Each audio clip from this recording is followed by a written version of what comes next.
Pledge allegiance To the flag of the United States of America and to the republic for which it stands, one nation, under God, indivisible, with liberty and justice for all.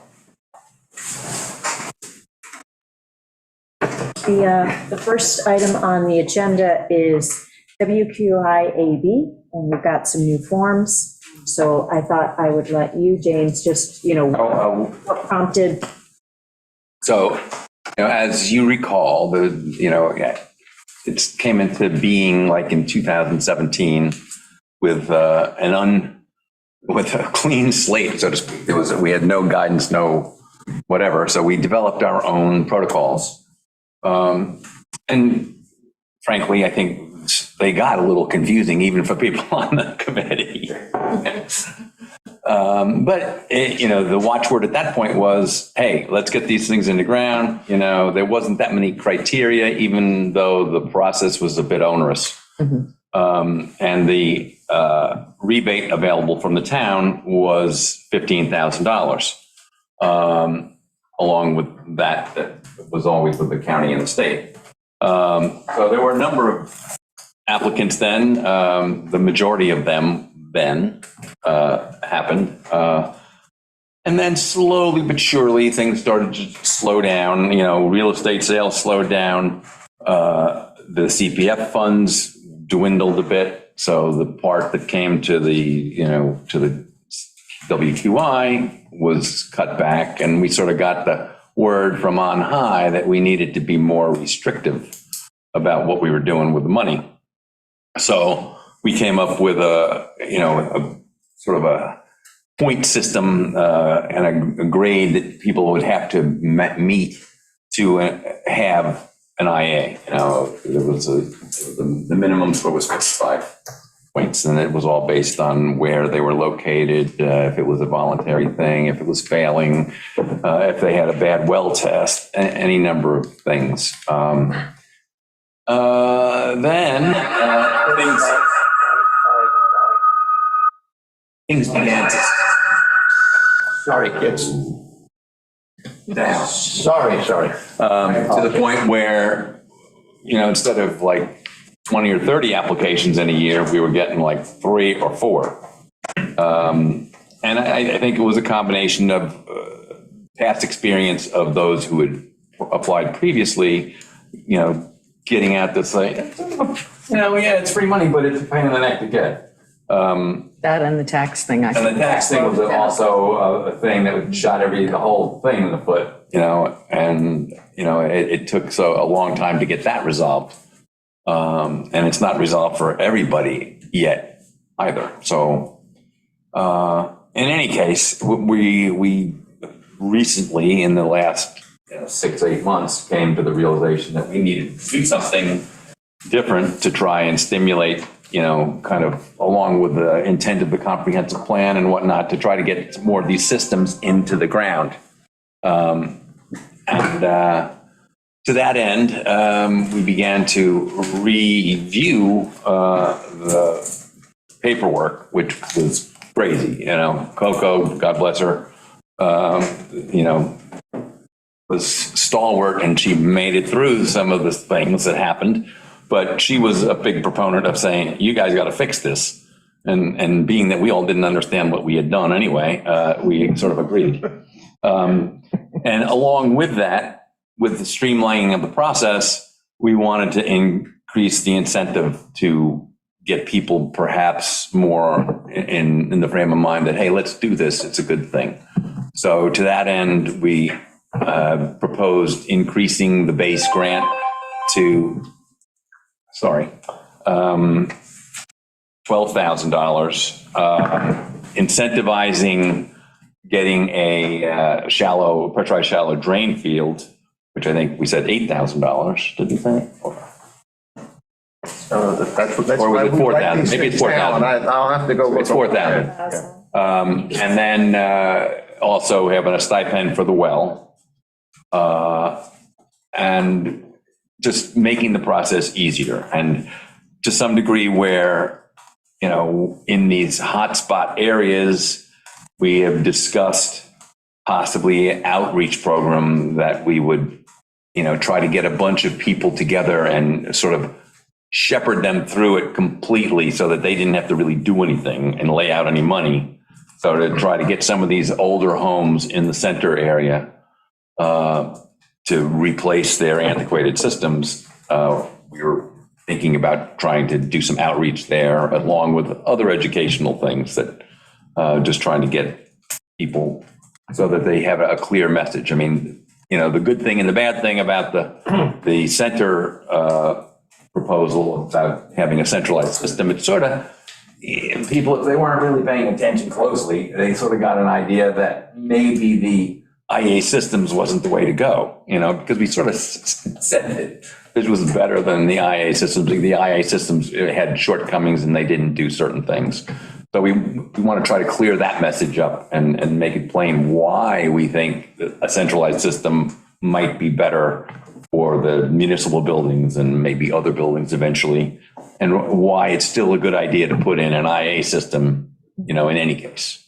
So having said all that, I sort of will turn it over to Greg, who has done the brunt of the work with all, the forms and getting the stuff on paper, as he has from the inception of this committee. So if you promise not to confuse them too much, go ahead. Well, anyway, just to give credit where credit, Betty Bishop and Coco and I formed a subcommittee, and that's the group that really worked on it. Now, my typing skills are marvelous, and so except for when Coco would fix them, they would be my words. Just to in terms of the dollar values that we're talking about, there's a couple of reasons. We fell behind inflation. What we're finding is that there's a lot more money being required now to put these things in. Amber had actually come up with the average outlay, which was like 12,000. And one of the things that we tried to do here is to in the explanation of the process and in the requirements, the policies and procedures, they were all jammed together into a single document, and it was really very, very difficult. So what we've tried to do is made, I guess you could almost call them chapters of the process. It's we've got the process summary. We have the funding policy and restrictions, the application form, the request for payment and calculation, and then the conditional rebate, which is really Stevens. But we have assembled some of the things that we thought would be helpful to have in there. So I'll start with, it's not chapter 1, it's the prologue. This is the form, the first form that you have. This is really Coco's, Coco drove this section. And basically what it says is that it just gives the applicants or prospective applicants a roadmap as to here are the documents that will help you understand what's going on. And, nothing works. What is it? Patton's comment about, no plan succeeds the first contact with the enemy. Is that it, Jim? I have no enemies, so I don't. Okay, well, anyway, there'll be some areas in here where we're going to want to have to, and in the entire package that we'll want to fix as time goes on. But that's the first piece, and I guess you've read it. Hopefully you think, yeah, it looks fine to us. Chapter 1 then is the flow chart and process summary. And the objective here was that we recognized that it's people were coming in and they were expecting to see money right away. They could not understand why it was taking 2 or 3 years to get their money.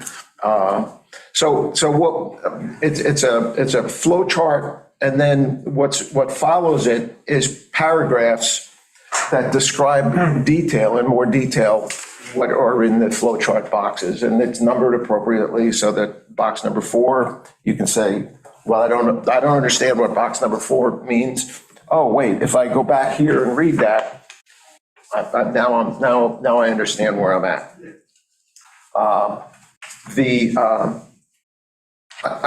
There's nothing in here, I think, that needs to be elevated up to the town board as time goes on. This is a description of the process. And, obviously, if you see something in here right now that doesn't seem right, there's not a whole lot there that there's no dollar amounts. It just describes what's going on. So if there's no questions on that, we'll move on to the second piece. The second piece is the funding policy and restrictions. And this is something I think that the town board has a very strong interest in maintaining understanding of. This is where we say how much money you can get. This is where we say whether or not you can or cannot get funded if you're mandated or if you have construction going on, that sort of thing. So we do need to kind of get into this a little in detail here. And I don't know how detailed that really needs to be. Did everybody get this summary page? Yes. All right. It's in front of us. Yeah, so those are the changes and the things that are being stated now. And it includes significant changes in the eligibility criteria and the size of possible funding. And that there are a few areas that the WQI has questions on that need input from the town board, and that's obviously why we're here. I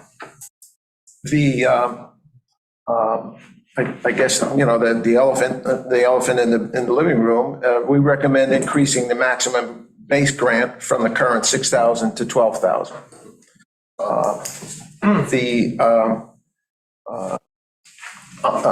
Then there's a couple of options associated with that on the approval process. Option 1 is maintain the approval of the base grant based on a reduced evaluation from the current and just make it location sensitivity, nitrate reduction, and or condition of the existing system. That removes a couple of the characteristics that we were evaluating in the current. Or in order to, I guess the goal was to hit 50 in a year. And if we put this into effect, option number 2, hey, for a while, let's go back to where we were when we started the process. If you apply, Huh? which is if you apply. Yes. There'd be some measurability in the fact that we would measure the nitrogen reduction. I mean, So, So that's one thing we would keep in regardless. okay. And I'm just saying with what's left, I mean, it's, and not one more dime coming into WQI, it's 180 grants. If you go to 12,000. That's a lot, And the stream continues. yeah. So, I throw that out there.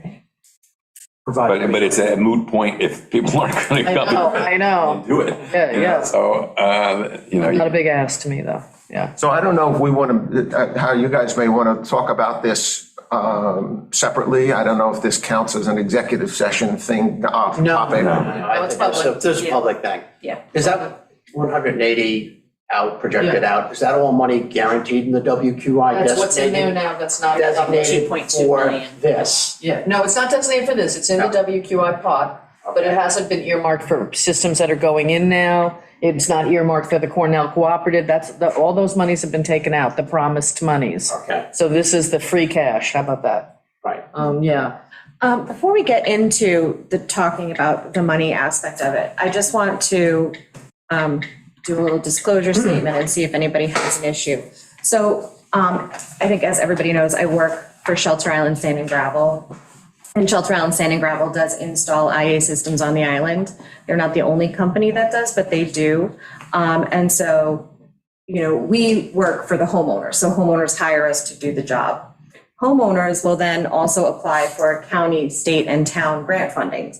So Shelter Island Sand and Gravel doesn't hold any contracts with the town, but homeowners that we work for will have a grant application in with the town. So in that sense, that would be any connection I would have with the grants would be that, homeowners who are getting grants hire us to do work. Right. So if anybody doesn't feel comfortable with me discussing this topic, I'm fine to leave. It depends on whatever you think. Not so easy. No. Steve, what do you think? Well, technically, they can assign the grant proceeds to you, right? Yes, they can, but it's their grant monies. No, but, and then Yeah. also if the grant goes up, there might be more work, meaning more. So I think. That's why I'm asking. That's why Yeah, I would suggest you Recusal. think about recusing yourself. okay, that's fine, no problem. I think the reality is on these applications too, that PEDAR was pretty much doing a vast majority of them, like 90+%. That equation is changing a little bit over the course of time as more and more outside people are coming to the island and installing them. So the balance is now starting to change, where I think, like you said something, it might be 75 to 80% that not you and your dad put in, and maybe 20-25%, but that could change. As the competition increases and more and more people get involved in this, that's a good thing, because you can get them in the ground even faster, and hopefully keep the prices in line, even though COVID, lack of materials, tremendous increase in cost of materials, Suffolk County IT going down for 6 months, last year, which was huge in delays. But, I like the idea that we have some type of projection from the town board over the course of year 1, year 2, and year 3 out. And we're working 3 years out. That if our goal is to get 50, 50, and 50, that's 150. You say we have monies for 180. That does bring you, there's a little cushion in there, for that. But it's a great goal to have, because as people know, we are now now increasing over 200. Jim, I'm just going to circle back to my original question of, should I recuse myself from this conversation and leave, or are people comfortable with me? I was thinking as far as the process goes, that I don't have a problem with you being here. Yeah, I don't need that with the Voting process. on whether or not to implement these requested increases, I would say you should be voting, as well as you should never vote, which you don't, on Right. individual rebates that get granted Right. at town board meetings. I think that's a good. Julia Brennan has Yep, I was going to say, but Stephen, how do you feel about that approach? And then I'll go to Julia. As she made aware, she has vast expertise in this area and would be an asset towards the procedure, on the procedural end.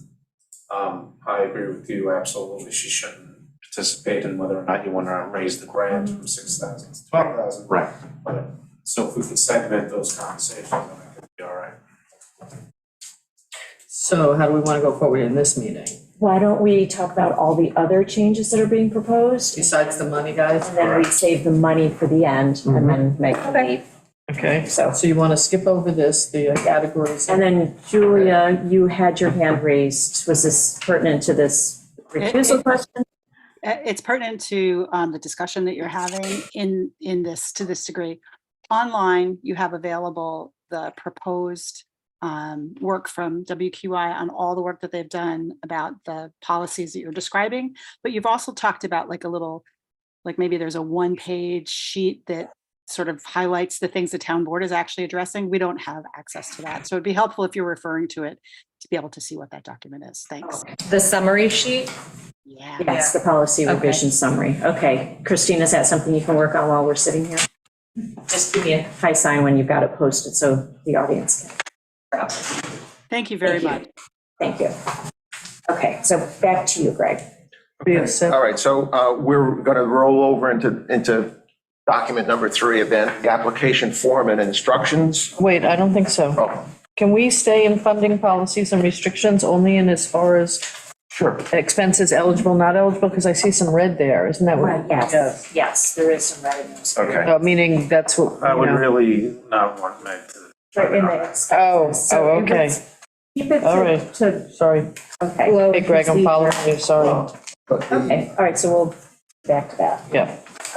Okay, so we're rolling over to document number 3, application form and instructions. Let me just go over there to that. So that's the page 1 of 5. That's fine. Starts, Yeah. okay. Okay. So what we tried to do here, and it was to give the credit where credit's due, looking at the building department, the way they handle their application forms, it's very nice. There's a description of here's what you need to know and do, and then there's the form that you fill out. I think in the past, right now, there isn't that explanation in our process. So this we think that this will help. It will. It gives you details on some items, the ones that we thought questionable. For the audience, the form is on the website, on the WQI page. And it's 3, application form and instructions. That's the one we're looking at. No, sorry. That was I the thought you were missing talking about the one. one This, we're currently- yeah, this one is on. So, okay, go ahead. We are capturing some of the information that we are capturing now in terms of, we can calculate, we're going to be able to calculate how much nitrates would be eliminated from the environment based on the homeowners, number of homeowners, how often that they are, what their occupant days, I think, is the number that we wound up using. So that's information that will be helpful in the future to say, okay, here's what we think that we should have accomplished, we've accomplished. But at this point anyway, we're not thinking, our recommendation is let's get the information and move on and get systems in the ground. So just so you know that. We're maintaining the classifications on, why people are doing it, if it's mandated. And right now up in the policies and procedures, which we just hopped over, we're maintaining the mandate procedure, the maintaining, and we've run into that recently. Yes. With one of the homeowners. And right now, I guess we have to find out from Stephen or you, I'm not sure who's going to wind up providing the detail on if there isn't construction happening. Right now, the way the policies works, and I apologize for rolling back into document number 2, but it's the only way to explain it. If the way we have operated, if there is a mandate from Suffolk County for some reason, that does not have to do with the tank just, the septic tank just fell in and it's dangerous, whatever it may be.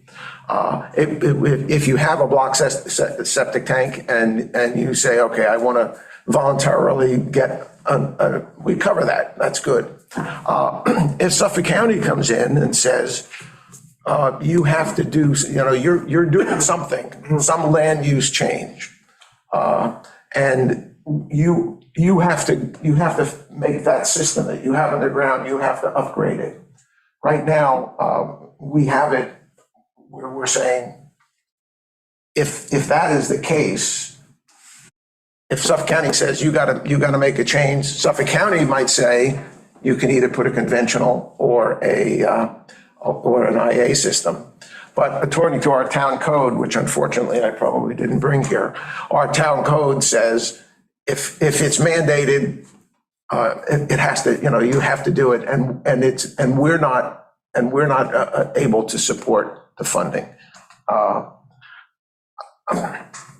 That's so we're capturing that information, and as time goes on here, right now we have one item on the being evaluated, which is it's not a it is a subdivision, and Suffolk County has said, you have to put in a new system. Our town code says you have to put in an IA, and it's mandated, and so therefore we don't support that.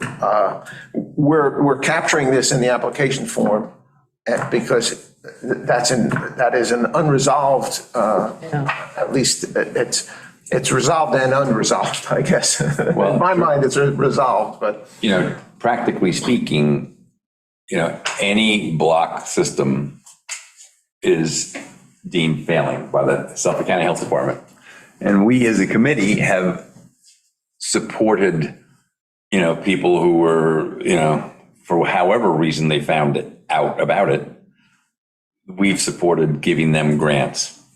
Greg is completely right that it is contradictory to the town code, because the town code is pretty clear. The mandated thing by the health department is not covered. What would be, is this an appropriate time To ask what would be your recommendation? Our recommendation is that, Get rid of all of that language about mandated or not? well, I had eligible? written you guys an epistle a week or so ago. I read that, yeah. Well, that's sort of the recommendation.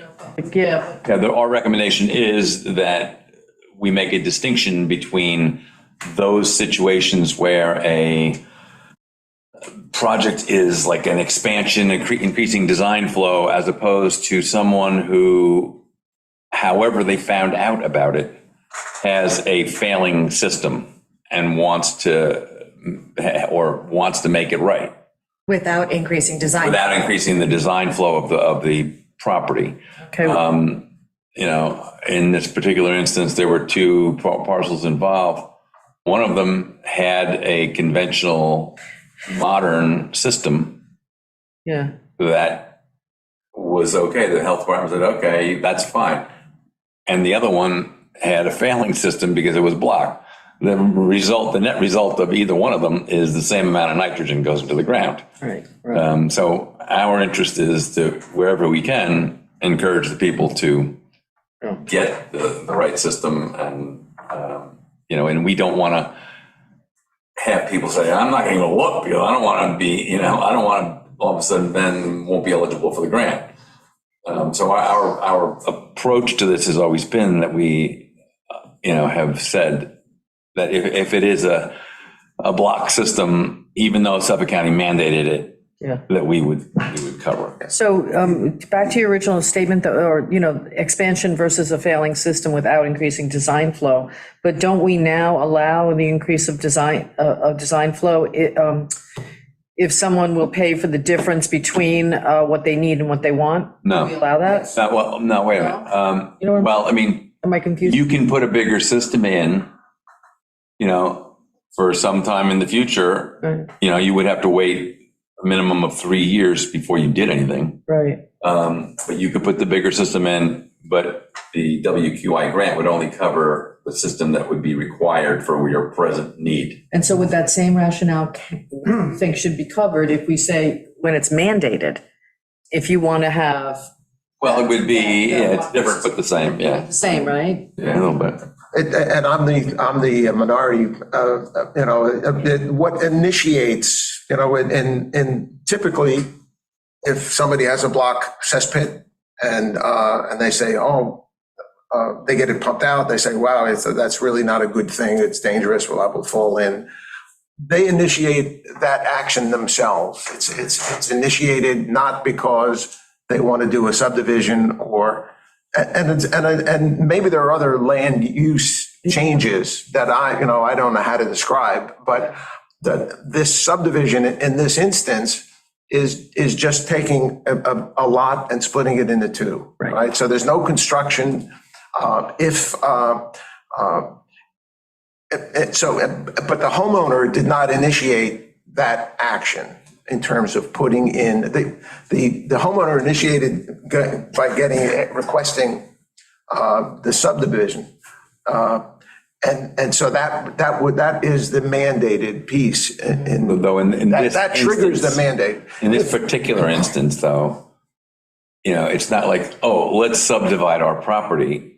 Their property had already been, by operation of law, merged in the 1980s. you know, they didn't want to merge it, you know, but because it was in the same ownership, you know, The policy town was- merged it. Yeah, You know, reduce. and so they're just sort of trying to get things back the way they were, you know, for, you know, planning for, you know, or their will and whatnot. But in terms of your, you know, just trying to nail down the code of what, you know, what you guys think the code should say, should we make that distinction of mandated for the, I guess I'm going to put it, the existing or necessary design flow, we would reimburse, but anything above that, Right, we said that, which is the that's, same way we do it now for non-mandated systems. So or do we just? right, but remove the if you're whole just, section? I think we're confusing the issue here a little bit. You know, I think we've done that as a matter of course in the past where somebody wants a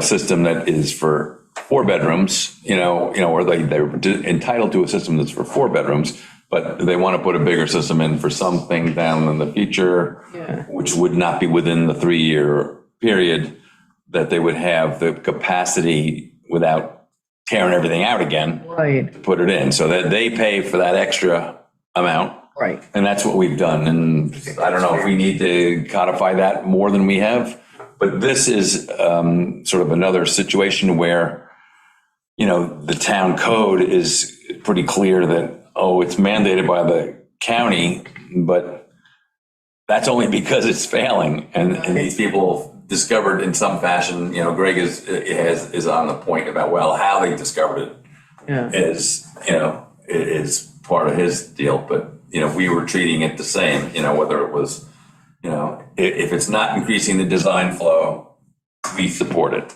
That's the way that we want the code to read. Well, I mean, and also I think. though, I wouldn't focus so much on design, because if the applicant says, I would like to go with a larger unit, we wouldn't be saying no to them then. Well, we don't say no to them, but we make them pay for the extra unit, Yeah. the extra portion of that unit. So mandated or not, we would. But the I'm just taking understanding. the design flow issue out of it, that the design flow is not material. Well, I mean, to it. okay, so it does matter. If somebody has applied for something and the Suffolk County Health Department says, okay, well, you have to certify your system, and it's undersized for your proposed addition of 4 bedrooms. That we would not, then they are mandated to fix that system, bring it up to code, whether the county says they could put a conventional one in or not, the shelter on code says they need to put an IA system in. We support that. Yeah, yeah. We don't give those grants, but we make a distinction, or we're trying to make a distinction between that and somebody who has discovered that they have a failing system that's mandated to be fixed. By That's a question that I have, maybe you know the answer to this. When they say mandated, like, so you have a block cesspool, it's mandated to be fixed. It's a failing system, so it's, by, What's the time frame on it? Like, I think if you dig in and start to replace it, then you have to put the IA system in, but I think you could also have the option of just letting it sit there, being like. then you would sit there and have the old system, and then it would be counterproductive to what we're trying to do here. I know, and that's what I'm trying to get to, is like Suffolk County isn't coming in and saying you have to have this replaced by a certain date, or we're declaring your house uninhabitable until you fix this. They're I not don't know doing if that's that. happened ever. So in my mind, it's mandated to be upgraded to an IA system by Suffolk County, but it's not mandated to be replaced this minute. Right. And so That's therefore, catastrophic and failure. that's what we want to have people do, is like, we want you to replace it as soon as possible. We'll give you money to encourage you to do that. I think that's what we're trying to do. Suffolk County they don't have, the septic tank police, circling around at night. That they're, how do I say this? Our code, they react to a land use application, all right? And they would react to houses, construction, reconstruction, whatever it may be.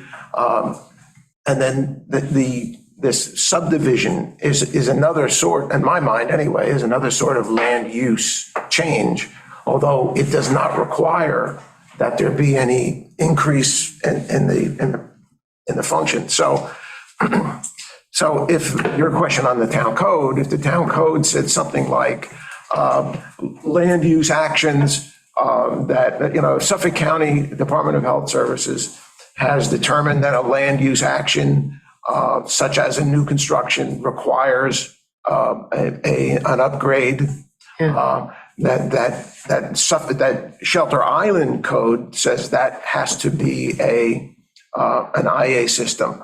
An exception to the land use actions would be those that do not request or a change in the construction of the. Do not result in growth. Yeah, right? do not. And because I'm thinking of two 10-acre plots, each with a house on it, and they apply for a subdivision. So this guy is going to subdivide because he wants, to keep 2 acres and preserve the rest. This guy wants to subdivide because he wants to, sell 10 1-acre lots, put his house on one and sell the rest. I think they're different. I think that one is, from the originating legislation, one is not growth and one is growth. I mean, I suppose the latter one that you cite, if you gave him or them or whoever a grant, they couldn't do anything on that subdivision for 3 years. Right, or pay it back. Or pay it back. Right. I mean, that goes part of what the policy has been, sort of. Right. And, would a land use event be selling the house, selling the property, for example? That would be a trigger to, I think that there has been conversation going on about, is that another way to press this? Yeah. So that is a second land use act event, I guess. I mean, and I think the other thing that, certainly not maybe in this discussion, but in a future discussion of how are we enforcing that future growth within the 3-year time frame? How do we know about it? How do we? Building permits, yeah. There should be something in their folders, okay. So when you guys approve, or we approve finally a WQI grant, somehow it needs to get over. Property has to be flagged in some In fashion. the file, right, I don't know that that's, Registry over there, so. yeah. I don't know if he's got that. Just a question. So money is not endless, we don't have a printing press in the basement of. We're not doing money right No, now. I We have to wait till- get Okay. that, I get that. Okay. Is there anything being considered about prioritizing the center of the island versus a place like Silver Beach, where nitrogen issues are not a huge problem, salt intrusion is, but is there any type of weight that goes into when you look at all these applications and you prioritize them, where we're trying to get, my understanding is that approximately 14% of the new IA systems of the approximate 200 are in the center of the island and 86% are outside the triangle. My thing is that whatever we do here, because of the crisis that has occurred here in the center of the island with nitrogen, all this other stuff is great, but I want to see more of the money going into the center of the island to take care of the nitrogen issue here, that there has to be some weighted criteria that makes them a priority. Well, we had that in place up to, they're still in place, really. Yeah. And we had all that when that's how the point system was developed. But, as I'll touch on that again, that if nobody's applying, then,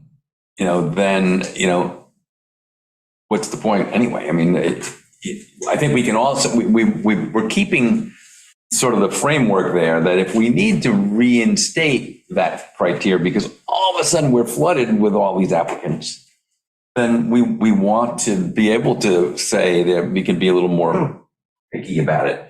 But I agree in part with what you said. I mean, certainly the center is a very important thing as it regards potable water, but you know, where you live in Silver Beach and Montclair and whatever, that's equally as important with the nitrogen because it's going right into the bay.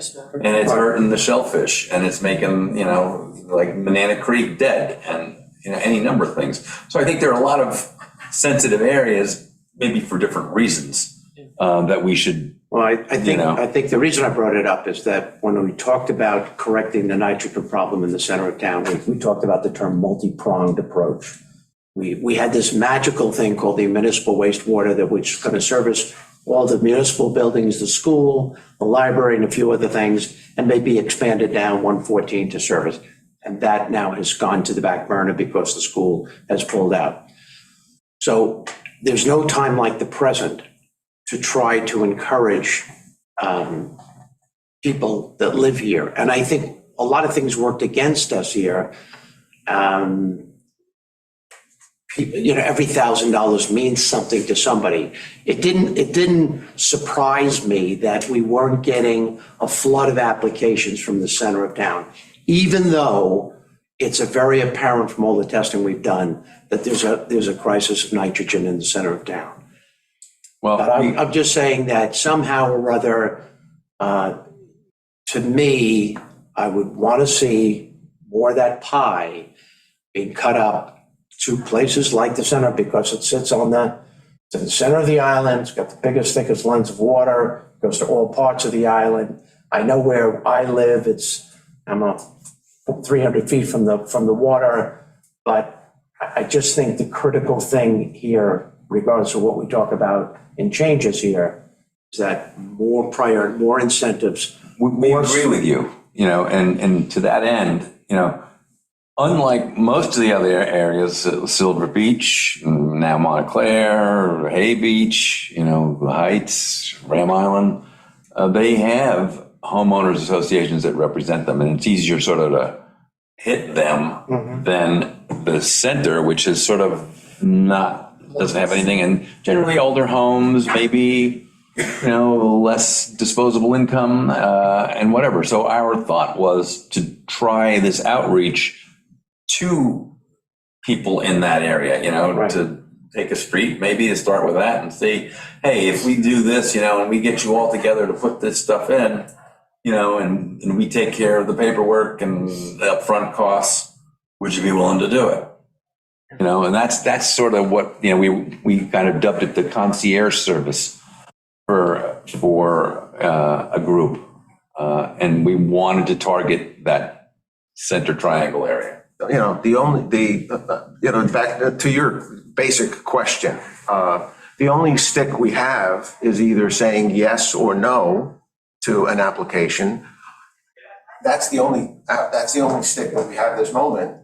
You know, the carrot could be, if you're in the triangle, we're going to put another $5,000 into the kitty, you know, for you. So is that the sort of incentive? We have not discussed this in WQI. Is that what's in the back of your mind? That's not in the back of my mind. That's in the front of my mind. That's something that I would support 100%.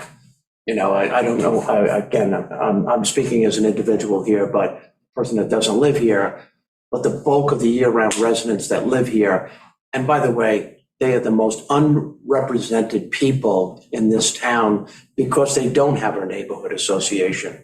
They've always been a neglected group, a quiet group that just goes day to day and conducts their business.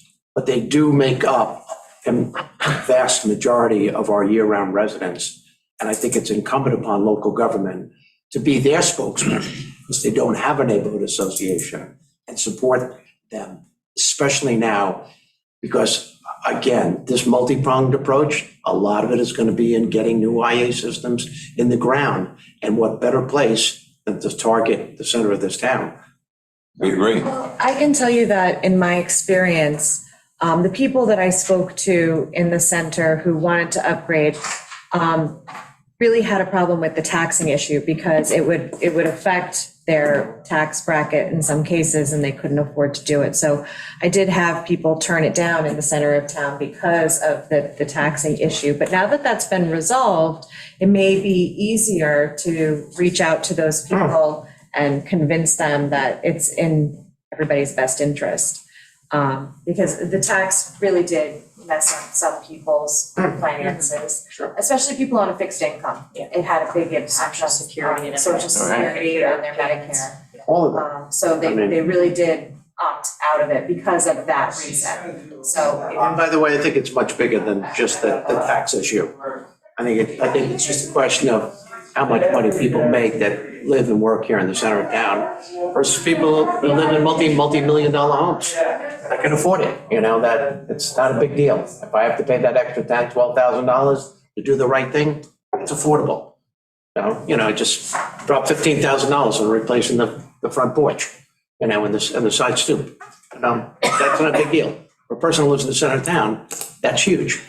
That's huge. And I just think that not economically, there's got to be a lot of incentives to make it almost 100% doable for a person in the center of town to be able to get this thing done. Well, that area is one where you're going to encounter issues with the wells, you're going to encounter. A little higher density. Yeah, there's a lot of issues, I get it. Ideally, you'd love to be able to put a pressurized drain field in it. In some cases, you will be able to, some cases you won't be able to. But, that would be the thrust. And I guess we just need to figure out the mechanism by which we are going to initiate this outreach, and who is going to do it. I mean, we, as a committee, have generally been sort of the receiver of these ideas and vet them.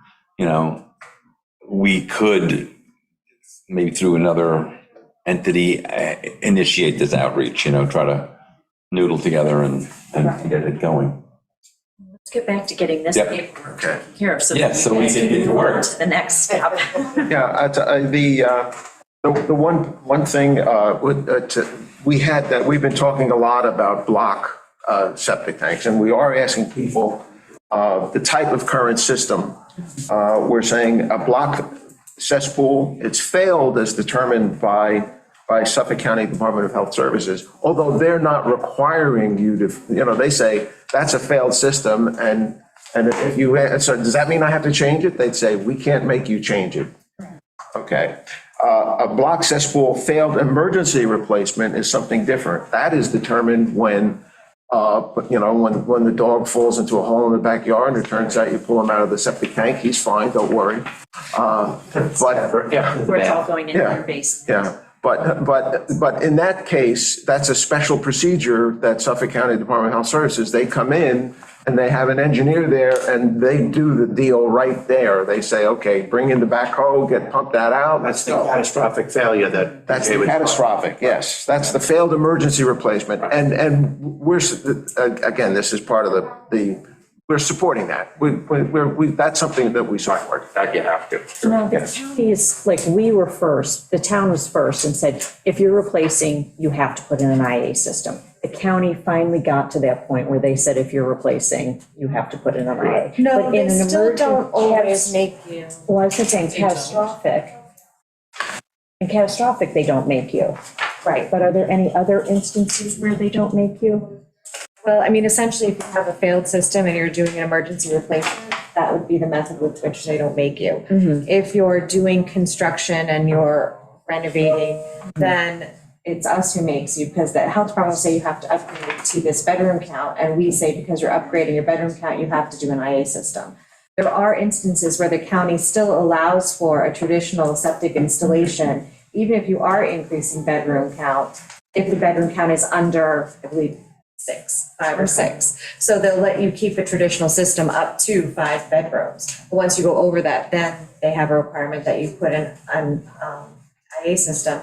And that's for things like accessory apartments, that's for granny cottages, whatever, so that you can, keep other family members living at home but you still have to expand, but they don't want to burden you with the expense of something if it's beyond what you could do with a basic traditional system. So they're working on cleaning that up, but at the moment there are certain loopholes that the county allows that we don't allow. So even if the county says you could put in a traditional system for this, our town code says no, because you have to upgrade your system, it has to be an IA. So. With the sewer district that's proposed, that's being would this correct that? It has the potential to. Yeah. Because if there's a reoccurring funding source, which is something that the county doesn't have right now to support their grant program, if they had a reoccurring funding source, then they would probably be more likely to implement that kind of rule. But because it's not established yet, they haven't. Okay.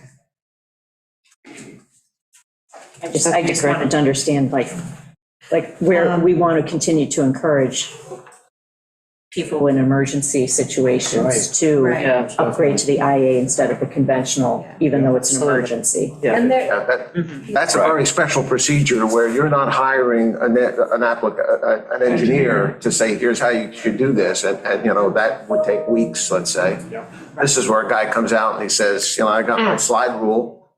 For those that remember what a slide rule is, they work that out right then and there. Yeah. there are some other cesspool or other system types that would qualify as a failed system that aren't necessarily blocks. So they could also be made out of brick, or they could be the really old metal ones. We've gotten a few like Sears and Roebuck metal systems that have totally rusted out, and then they really just implode. So metal, brick, block, anything that is not precast, anything substandard. So you even have some that are like old with a wooden top on them, not safe. So anything like that you were to somehow dig up, the county would consider that as a failed system because it's just structurally unsound, it's unsafe. And that's kind of their definition for a failed.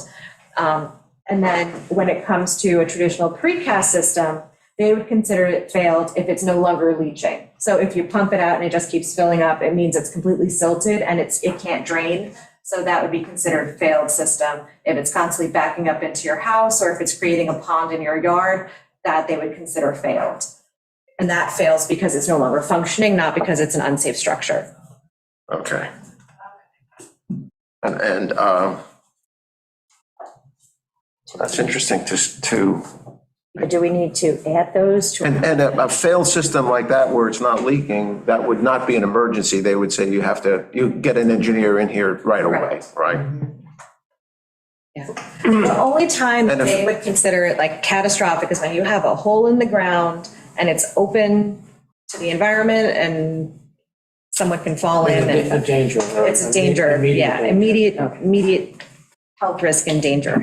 You could probably cover that by just saying any system that is not precast Correct. Yeah, instead of block. Right. yeah. Or list out the ones she's just. You could list them Yeah. out, but you could You also, can still find something bizarre, like someone was using an old oil tank once as a septic tank because they got it off of some job somewhere in the 1850s and hey, it worked. So you find really bizarre things. Someone was once using a refrigerator. Hopefully it weird. wasn't a mini refrigerator. It's just a lot. nothing like that. Talking about the application certainly triggered a lot of great conversation, I think. I don't know that there's anything else that we need to review right now. We are making the water test, one of the things that people, I gotta spend $800 for a water test, and it's, and at the end of the process of when the system's in place, Suffolk County wants a water test. So that's okay, now you gotta get another water test. So we said, okay, let's take that burden off of the, in terms of the application.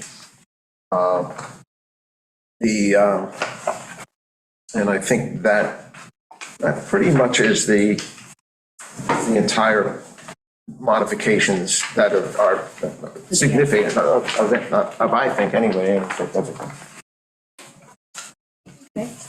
All right, so the request for payment form. So here, I'll leave, or is this more technical? Technical. This is more technical, yes. It doesn't And have your to be. guidance, in terms of. This is like the timeline. Gotcha. Order here, I think.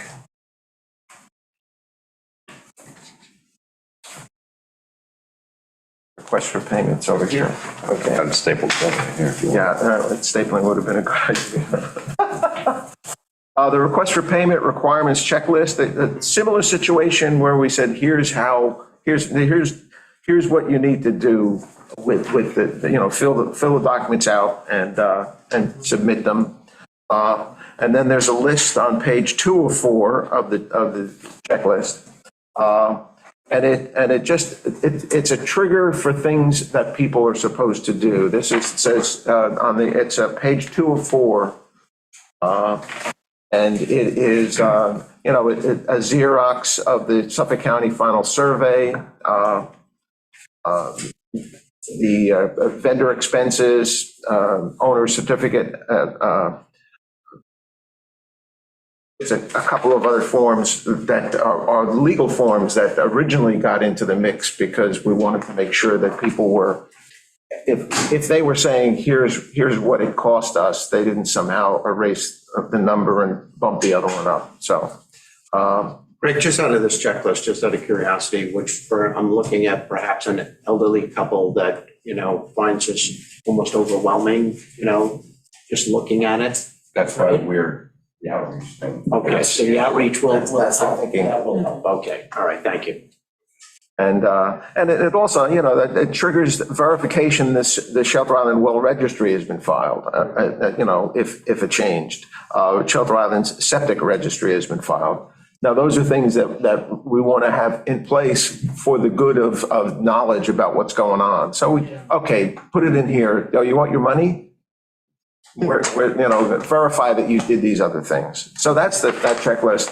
The next item is the owner's certificates of application. That this is, I guess that must be, it doesn't have my sheet doesn't have a, It doesn't I think it's 3 of. doesn't have a number on the bottom, I'm afraid. No. And it's just that they're the undersigned, that when they sign, they certify that they're the legal entitled owners and that the pending documentation is a true statement of facts. That came, I think, we've had that form since the prior lawyer, actually, Stephen. So you may look at that and say this is stupid, and if that's the case, let us know. And then there's the request for payment form. This is the one that is multicolor. Yep. And this is where.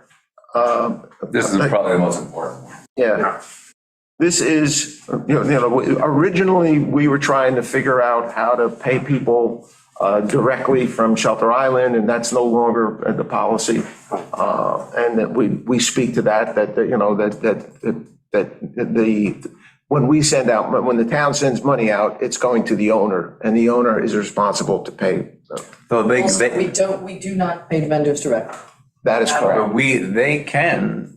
they can request that we pay them. They can, I thought that. Oh, right? Or is that not true anymore? Is that what's saying? I think that's what the funding policy says. Yeah. Because we had that one problematic one. Right. And we were trying to Because clear there that. was nothing in writing, Right. verbal only, and that was the problem. That was a problem. Yeah, it's been problematic over time, so. It's still in the town code, Which it says what? 80-2. At any time prior to the issuance of the rebate funds, the applicant may, in writing on the form provided, assign the proceeds of the rebate to any professional or installer to whom payment shall be made due to services rendered on the covered project.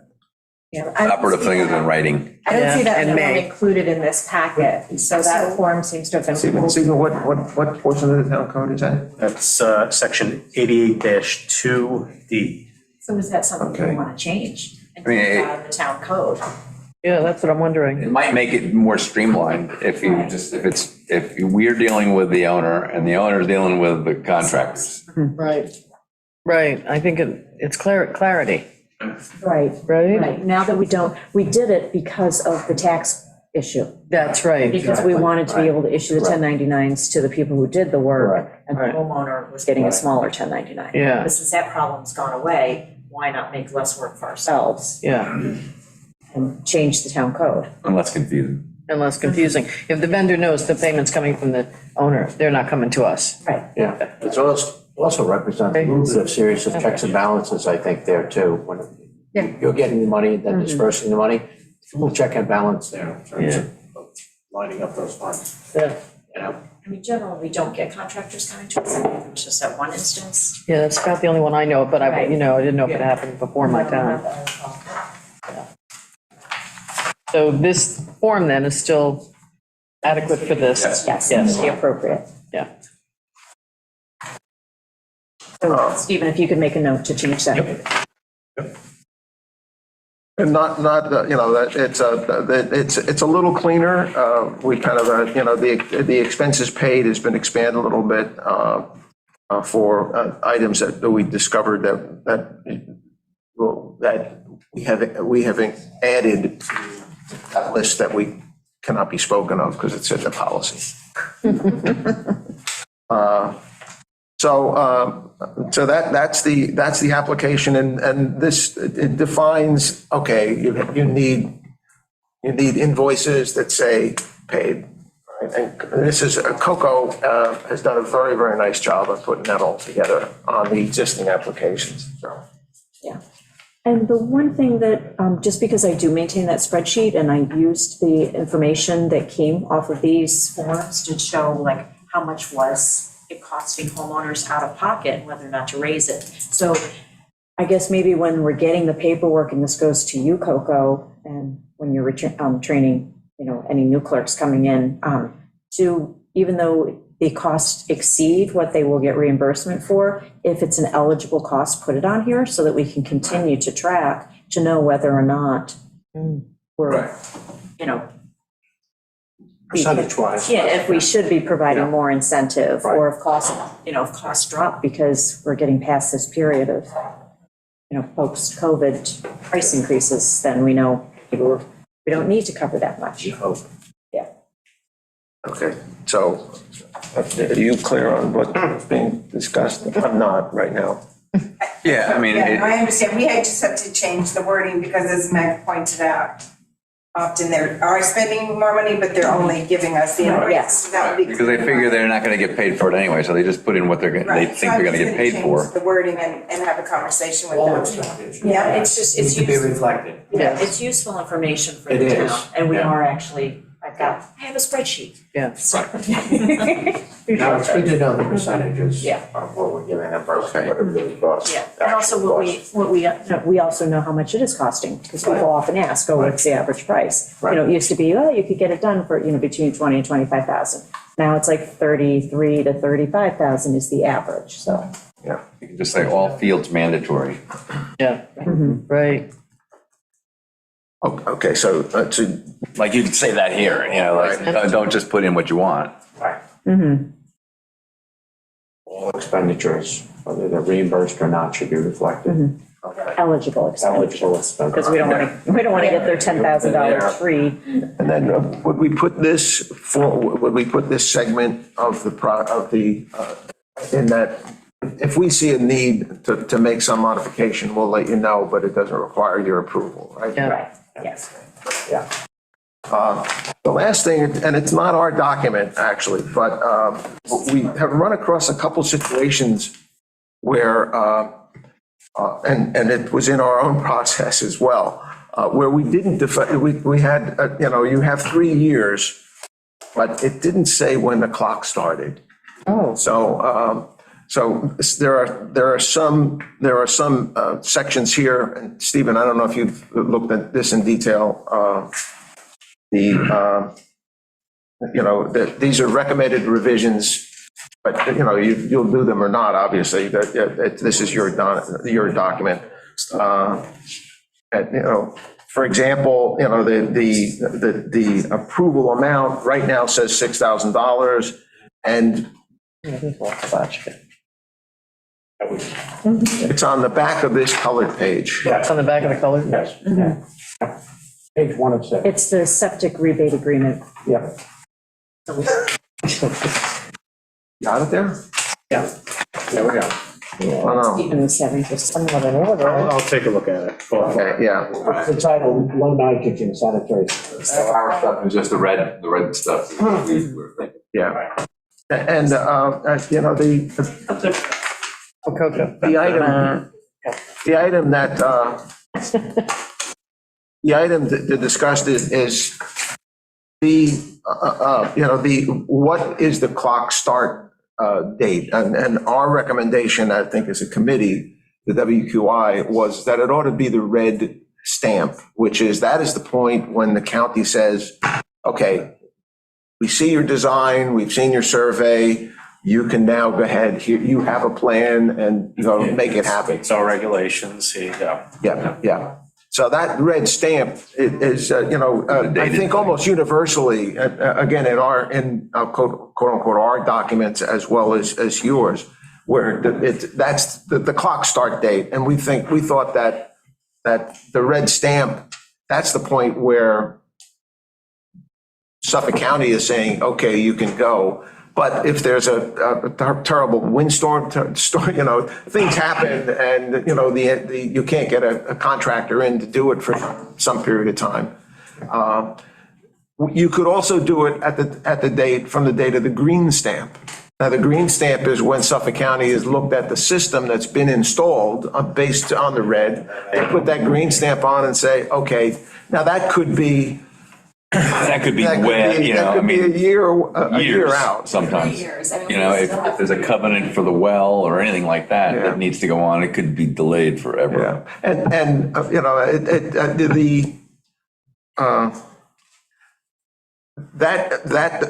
that number establishes when an applicant, when they've been paid, then ultimately, whether or not they can not make an improvement, okay, I've got my system in, I got now I'm gonna put 2 bedrooms on, and it would have been,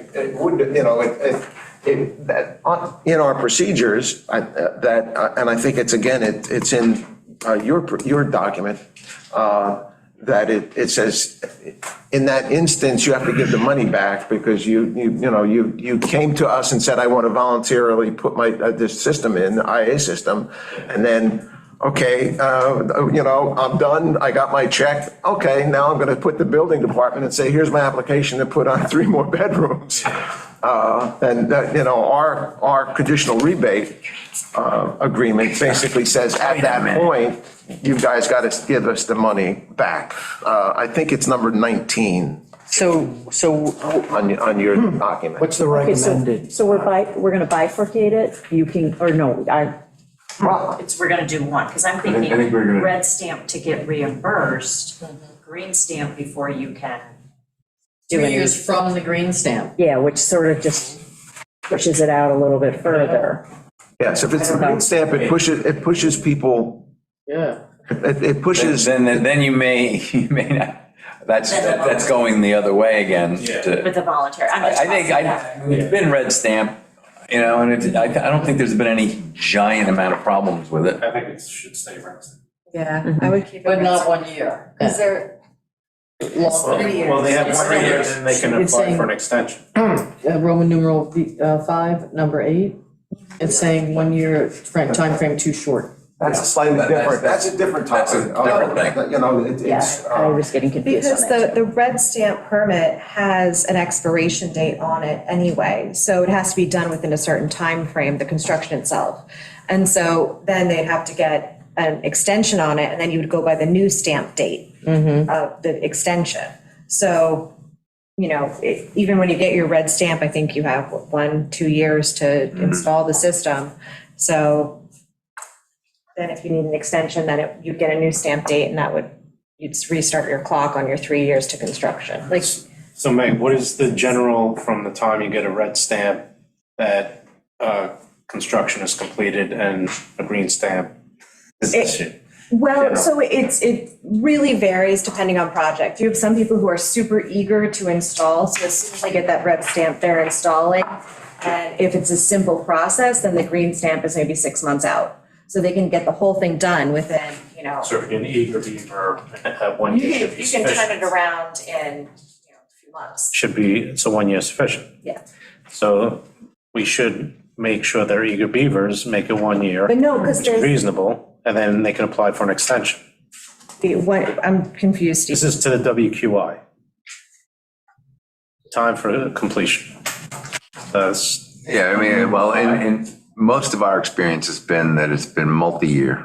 Well, because it depends on when people apply to the WQI. So people will apply for county and state grants. The county and state grants, depending on your failure status, can take anywhere from 6 months to 3 years to be granted. So if you have a code compliant system, as far as Suffolk County is concerned, you're in the bottom of the queue for a grant. I have people who've been waiting for 2.5 years for a grant.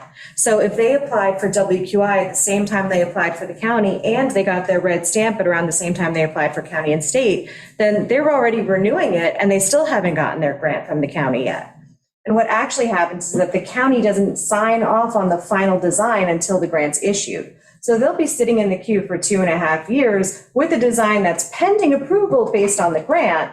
And so it's just sitting there until the grant is released. Once the grant's released, then they stamp it with the date, and that's your date for construction. So, you know, you can put in your investment, you can have the design ready to roll like within, you know, a month of applying for the grants and then have to wait. What's that set? There's another stamp?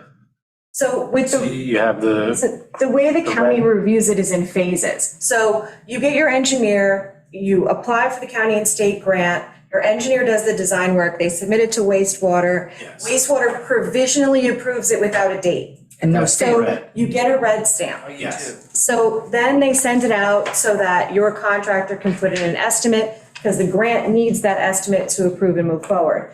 But if you don't have a failed system, if you're not a high priority, then your grant will just languish on the bottom of the pile. With the red They stamp give- on With it. the red Do the stamp. grant people give you a stamp? Not until they finalize the grant. So No, that's what I'm saying. When they finalize the grant, they give you a stamp. then you get the stamp, then you get a date on your red stamp. Yes. And that's the date you And that go should be by. the trigger. That, the dated red stamp. Right, that's what they're saying in here. Well, it's no date, it doesn't say date. Exchanged at this point. No, right? it just starts the clock. Yeah, when you're talking about the grant. So it has to be the dated red stamp as the trigger dated for red the stamp, year. Not the provisional. Correct, yes, the dated red stamp. Well, because there would be no date on that red stamp to go by. So you have to wait until you get the red stamp with the date on it. Yes, Otherwise, there is no benchmark. yes, so now we have a benchmark, so dated red stamp. So and that is, we have that written in here then. Within 1 year from the date of The red stamp. the red stamp. Okay, but the argument here is the 1 year is too short. No, at that point, it's not. Oh, okay. Eager Beaver can get it done Okay. within 6 months. Right, it's All the right. green stamp that becomes a problem if there's issues with the well and they need a covenant and there's other things that make it harder for them to close out the project. Because Even for I've the had. eager beaver. Even for the beaver, well, it can take a significant amount of time. And then the other thing that I just noticed is in here, so emergencies, like the ship emergencies, don't get red stamps. Where So, is this? I'm sorry. under 5, time for completion. Oh, yeah. Well, just, because if we're going by the date on a red stamp, when you have an emergency, like a catastrophic failure where the county comes out, walks your property, says, this is what you can do, this is how you can do it, you don't actually get a red stamp, you don't get the same paperwork, but you will get a letter of approval saying you're allowed to install. So maybe use the date of that letter as the benchmark for the 3 years. Which number is it? It's, Number 9. Like add another number, maybe, emergency install. Failure doesn't get the red stamp. It should be from letter of, what's it called, letter of approval? just, yeah, This is right here. your letter of approval to install. Okay. So, Stephen, hopefully you got that one. I'll work with Meg on it. Yeah, and Coco can help too. She's and I guess that'll mean that we'll have to make a slight changes. What did I say earlier? That's, you know, we haven't even gotten to the end of the document already. The flow chart and process summary. Step 6 has just been changed. Houston, we have a problem. Add on. So- It's a red stamp or your approval to install letter. It's not a If scrub. an emergency. I'm not scrubbing the mission. I would suggest that, Meg and myself and maybe Greg sit down and go over this with a fine tooth comb. And all your questions in red we'll answer, and then we'll come back to the town board one final time. You're probably better off without us. Yeah. Yeah, that's, this, you know, we just, in her free time. Good suggestion. Maybe. Document is in Coco's hands. Yeah, that's it. These are just things that we saw as the holes in the whole thing. Or in the definitions, you could just say red stamp includes letter of approval for emergencies. Yeah. We have a definitions page, I just. I didn't see the definition. We have that. And obviously, Stephen you're the owner of this document, and, you know, you'll have to work it out. Lucky me. Great. But yeah, well, I mean, it's, you know, we gave you our recommendation. In terms of, you know, I forget why in the last couple months, the ownership of a document came into mind of who's responsible to do something, and it was like, well, not my document. So, But I would like to go back to funding policies and restrictions, which I Yes, think. yeah, we have to answer Yeah. those questions, so that when we get it next, Yeah. we have everything in there that we're wishing. I'm out of here. If you're going for latte. she's a lucky gal.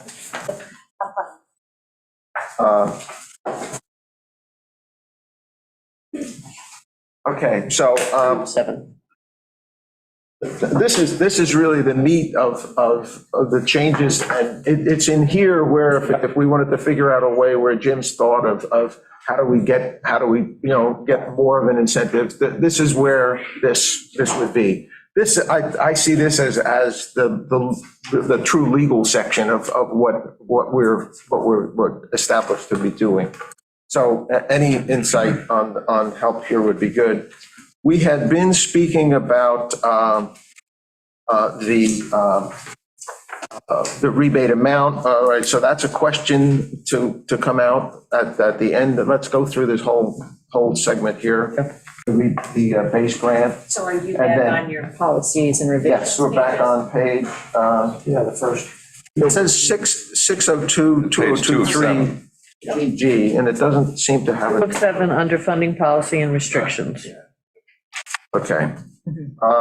And we have to work out, it's we want to open it to all residents or focus it Here. to the center. Next item, we left B3 reserved because it always seems cool to me to see in a document that you've reserved stuff. I don't know why. There was something in there. It's Potentially left blank. B4, pressurized shallow drain field grant. And right now, we have 2,000. It's costing something on the order of 4,000 to 5,000, I think. Or more. Or more. And even if it costs less, this is a better outcome for our attempt to clear the aquifer. Okay. And if it costs less, they're only going to get reimbursed up to the actual expense. Yes. Correct.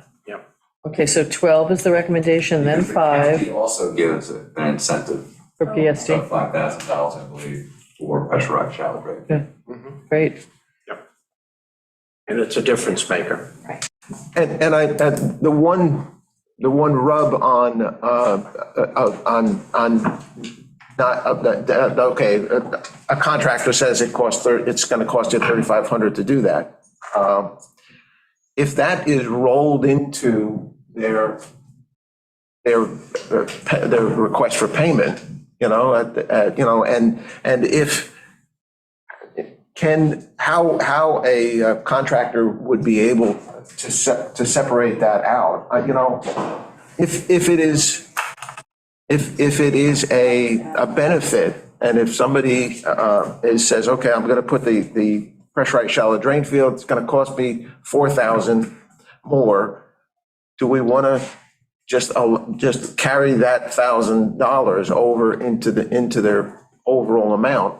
Because if that is a trigger that says, okay, yeah, I'll put one in now, that means I can replace, I can improve the lawn, I can plant a shrub or two. It's kind of what happens to us now. Well, on some I of don't know these that we need to expenses. make a distinction, if thing costs, $4,750, Yeah. I mean, if it's a bona fide expense and it's, the total is probably more important. Yeah. I mean, otherwise, instead of you're not picking apart every category, you're picking apart the total. Yeah, it wouldn't be, it was not our intention to say, okay, the pressurized shallow drain field that BJ put in is $3,500. And that's, it was 5,000, but you're only going to get 3,500. We're thinking, okay, we're doing something good there. We're going to be reducing biological contamination, the whole business with future contaminants, at least as far as drug and pharmaceuticals. So our intent would be to say, we'll roll that into the funds that are available to them. Okay. And the way our payment request form is, it just has the total for, Yes. Bona fide. Yep. yes, total, grant for the town. Okay, So, and I, good with that. one of the things that we clarified, let me just, wrong page, application form. One of the sections here where we defined, and this is important, it's good that we came upon this right now.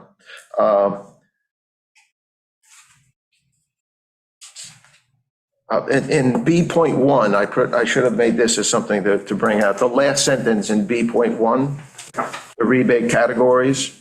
Yeah. Authorized rebate grants will be merged as a single sum to represent the maximum reimbursement when calculating the amount that can be authorized for rebate payment. We did not have that in there, and our operation was, we were saying that we merged it into a single item. Yeah. But we didn't say it in the procedure and policy. So that's an addition here that describes how the funds are being summed up. Yeah. And I think it makes things less complicated on the aspect for the homeowner. And I think it's actually the way we've been operating, in that we have been merging these things together and not splitting things out. So I'll mark that down. Is you comfortable with that statement? Yeah. I said I was, Jim said he was. Yeah. I am. Okay. Then back to where we were a moment ago. Are we here? Suffolk County mandated private well relocation. Right. Yeah. I think that's where we are. Okay. Just so you know, on the base integrated, again, 12,000, if that's the number that we come up with, that's an open question. And then the benefit of nitrogen reduction and the evaluation considers these things. And that's where we come into, the location sensitivity, nitrate reduction scoring, kilograms per year, and type or condition of the existing system. But alternatively, the evaluation concerns, we want to get more system in the ground. And I don't know whether or not we just strike that. Where did you just read from? Oh, I'm sorry, B.2, base innovative advanced grant. Oh, okay, I'm sorry. So we got maximum grant 12,000. The approval of the base grant is based on an evaluation of the benefit nitrate reduction to be provided in the aquifer. The evaluation considers, we actually have five criteria that we follow. We One don't, of which is the well. yeah. I mean, I think we're in the interest We're of, gonna move away from I think this. we're moving away from this, but we have it in our back pocket if we ever want to put it back in there, that we can, evaluate by a point system again if we need to. Right, Right, because it's not just the aquifer, it's surface waters too, right? Right. So we might want to just leave that in there Yeah, and just just leave say, and, okay, Right. that's good. I like that. I think the evaluation considers, among other things, could maybe go in there. you know what I'm saying? Yeah. That's a good way of Among wording it. other Good way of things, wording it. it's a wrong word. Among other considerations, No, Consideration. too many considerations. I know, I'm saying the same thing. among other factors, there we Yes. go, not things. Better factors. All right. Okay. Considered. B.4, we were just talking about that. That's homeowners who install a pressurized shallow drain field system are eligible for an additional grant.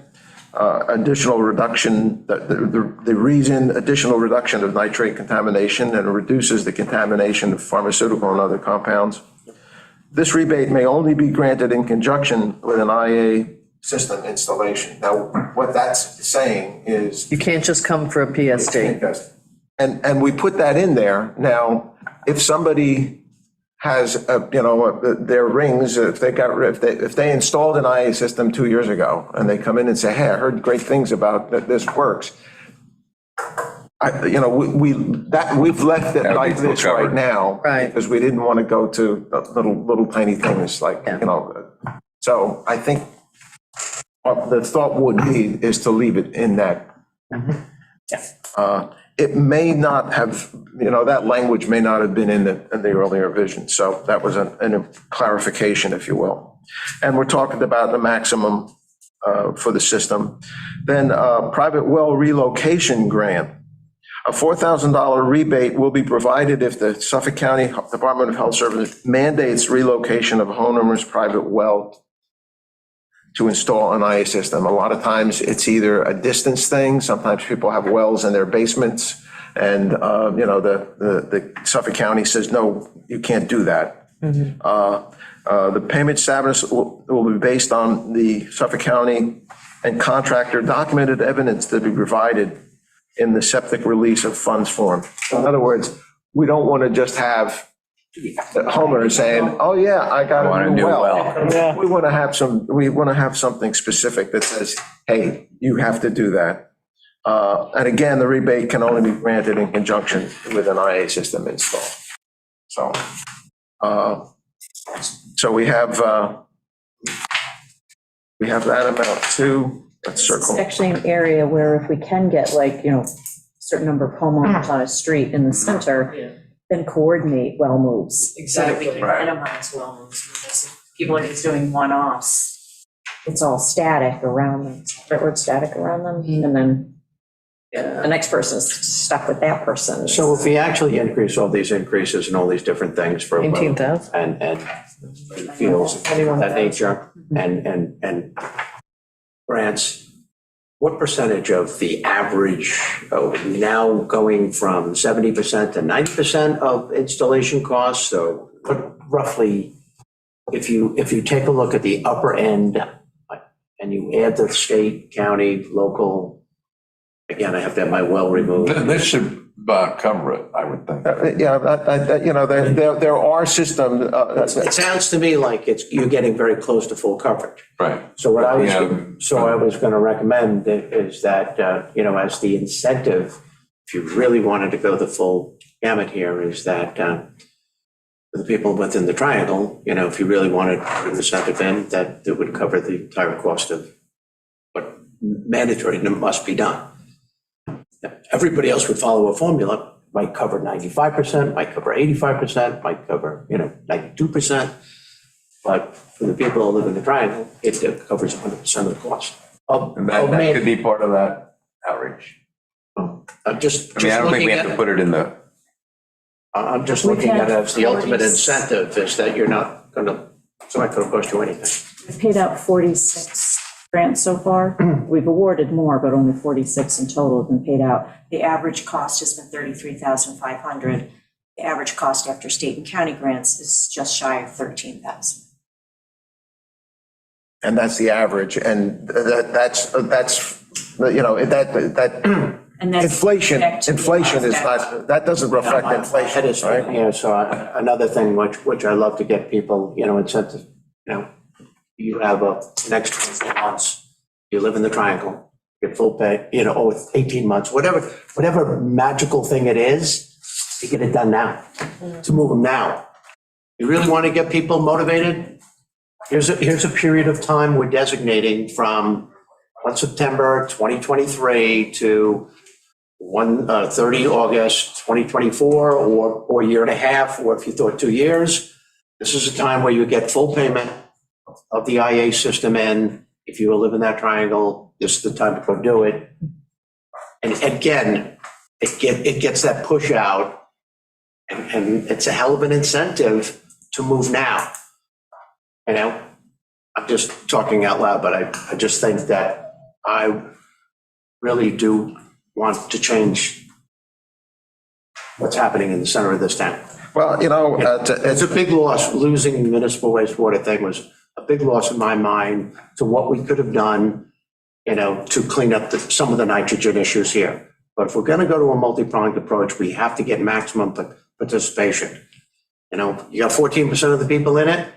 Let's get the applications. Let's triple those applications during this cycle, because I'm going to guarantee you that the full price of the system is going to be covered. The good news to that is that because I put B3 reserved, we don't have to renumber everything. Right. Conceivably, you could drop something, and the language is, I'm not certain about the language at this moment, but at that point, you could say, however, that, what Jim just described there is that, as a Added incentive. At their discretion. If you're in the triangle, I would put in there and reserved, at the board's discretion, other incentives may be implemented, Right, in certain instances. yeah. That way, you're not like talking about one thing or the other thing, because you might want to get something for, Have that, Stephen. people up in Montclair, like in Manhattan, or something. I'd when leave it you say the open. board, you're talking about that board or us? Well, I'm saying this board, and because whatever we do has to be. I don't discount that. I like both concepts. I like the concept of maximizing in the triangle, and then if there are other situations that qualify for this. But I think that's what we're gonna we would do. look at that. Yeah, That's what we're gonna do. Why make a document that's so specific? Let's make this document so that it'll cover that, no Yeah. problem. Yes. You're absolutely right, because one of the things that will happen is that the contractors being aware that may just inflate, oh yeah, I was gonna charge you 2,200, but no, I'm gonna charge you 2,400. yeah, no, So requests can be made to the WQI board for, additional support to be approved by the town board. Barring any other entity formulating this outreach, Did you maybe get that? there should be some Does that sort sound of good? I would. committee made up of Valid point. like somebody from this board and that board and, whoever, the WAC or something, that develops this strategy in the outreach program. yeah. But that's not going to be codified. No, that's not gonna be codified. I'm just saying, going forward, Right. to actually do what Jim's talking about. Right. I don't think that's part of this. I No, agree. it's not part of this. There needs to I be agree. safeguard in there, though, Greg. I think you bring up a valid point. I don't want to go out as an advertisement that this is a perfect opportunity, if you live in the triangle, to increase by 10, 20, 30% the. That doesn't make sense. I think these limits are so generous at 21,000 potential, on top of 20,000 from the state and county. Right. That we don't need, but we're talking about.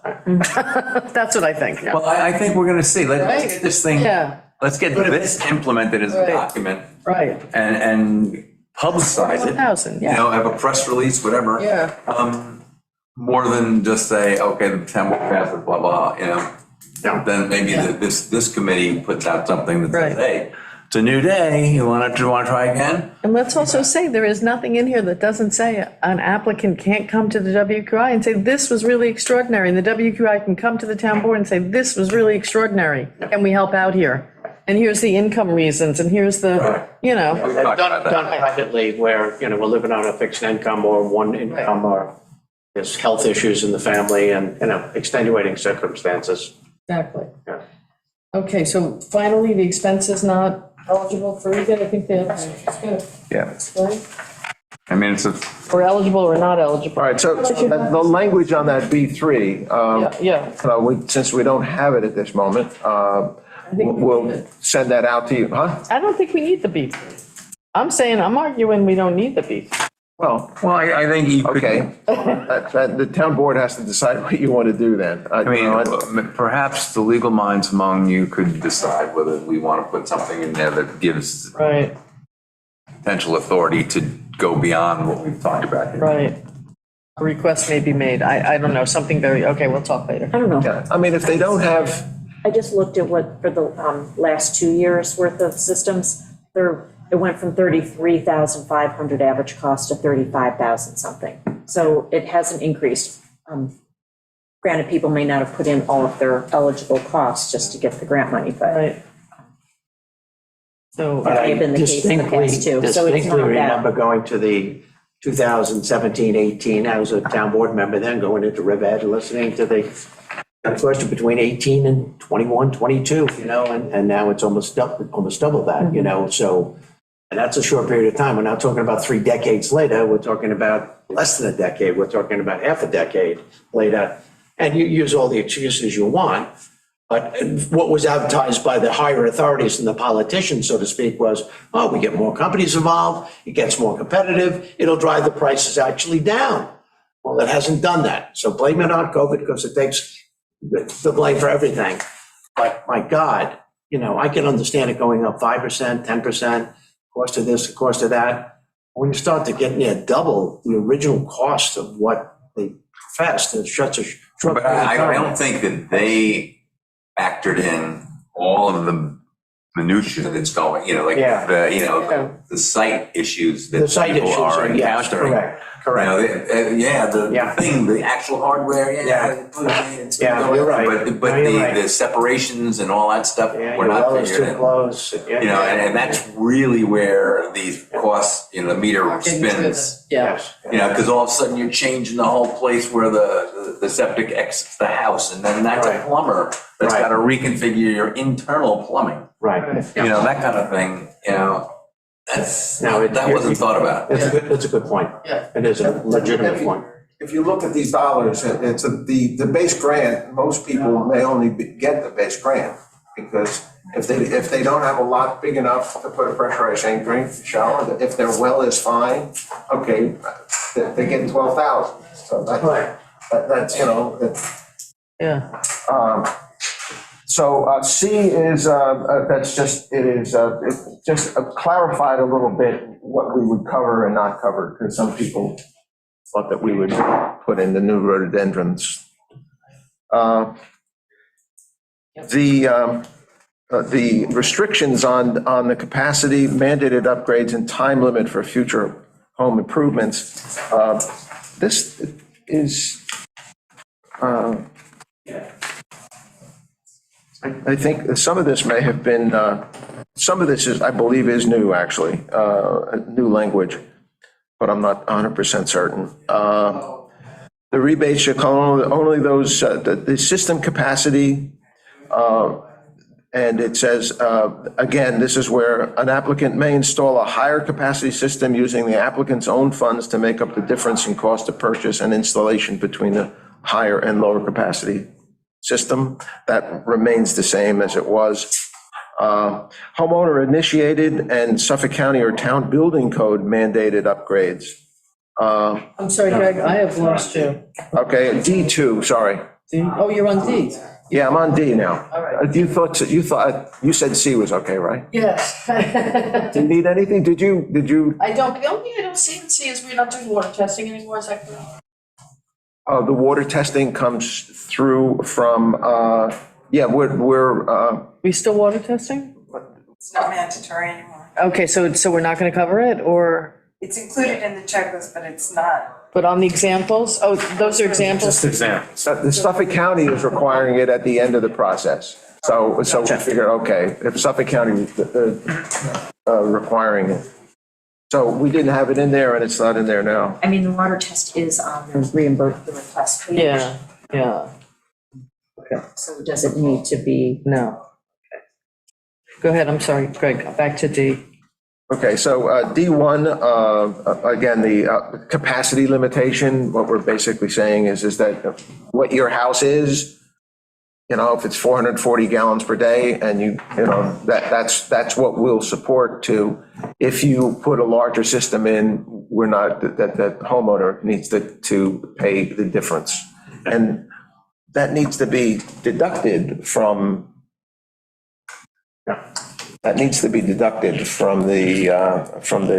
the calculation, which What, I'm not if you sure put a that bigger system in? if you put a larger system in. Well, I mean, We've had the You're only gonna conversation pay, about this. you don't have to deduct it, you just won't, it won't be the bigger system, you're only paying for the. I love the whole concept. I love the whole concept, the fact that you're planning ahead. Right now, you have 3-bedroom, whatever you have, and you're gonna go to 5-bedroom. That's great. So Okay. putting it in the system now, how would you possibly police the fact that, who does go on and doesn't put in the 4th and 5th bedrooms? Now, it's a good thing to plan ahead, and the idea that you think in the next decade you might be expanding the house, great, put in a larger system. You're only gonna get paid up to what you got right now. Right now. I think we need language in there, though, that speaks. to- Different than this? Well, no, just in addition to this, I think, is that we need that, if they are, what would have been, what is the overage in when you fill out your calculation, and the calculation of how much it cost? Yeah, but we know, when we review this, we know what was approved. We know that we approved of send 5, and we're looking here, they're charging for a send 7, but that's going to be a trigger. I don't think you have to cover every little thing. I mean, I think we need to obviously keep track of.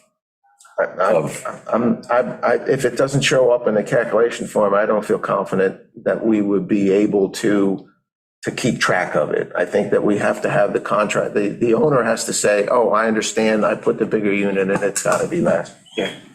Well, in the paperwork in there, the thing approved on the red stamp, it's showing that they're putting a bigger system in. Yeah, they're putting in a 7 versus a 5. But they have a 4-bedroom house, so they're putting in a bigger system. So we're only going to pay for a 5 instead of a 7.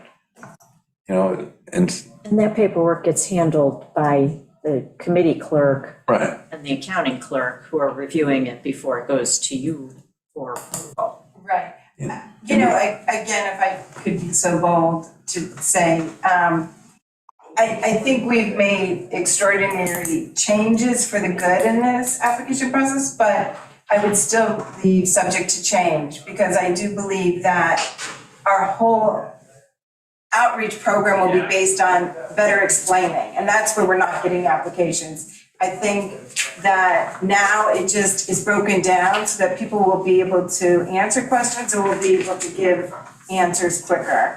So I think we don't have to go into the ministerial. I would just get the monies approved. I think they're doing this amazing mailing that will trigger some great response. And we just need to, as Stephen suggested, meet one more time.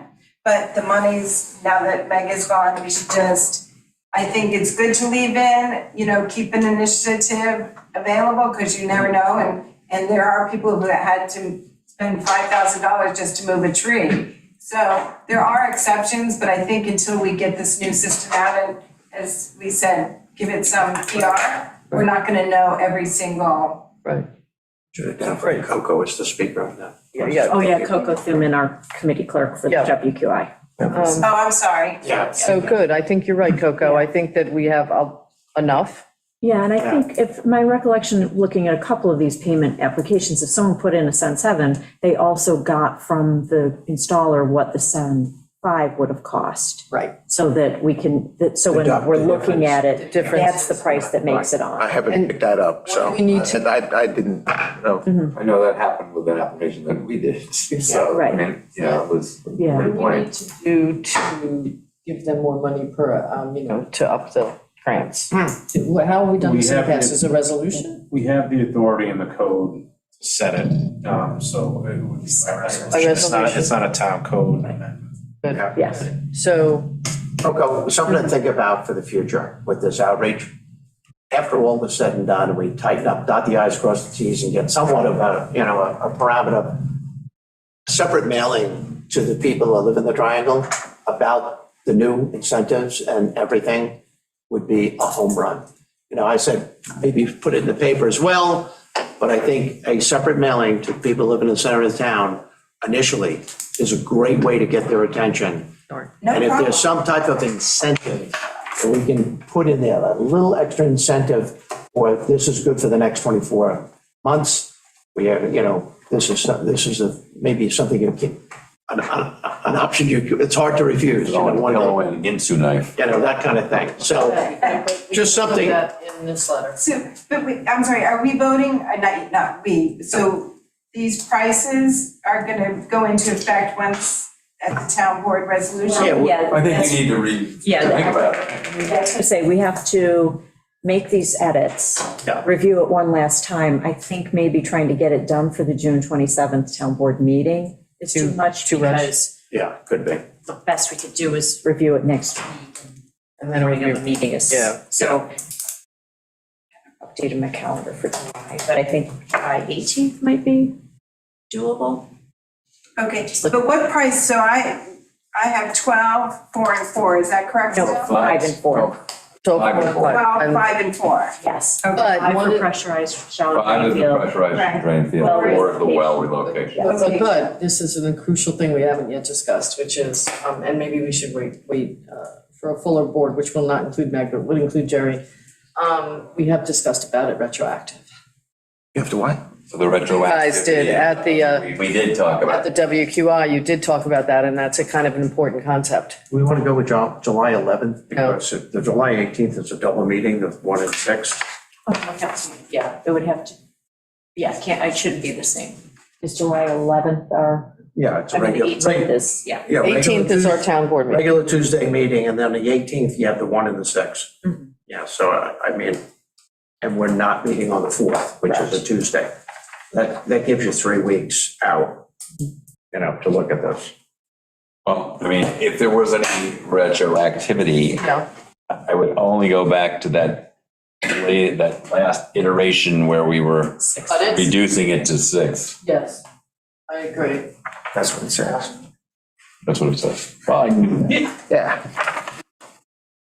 What was it on, BJ? Just, It's at 76 with no air conditioning. All right, it might just be Christina, me, but she's- all right, I can't.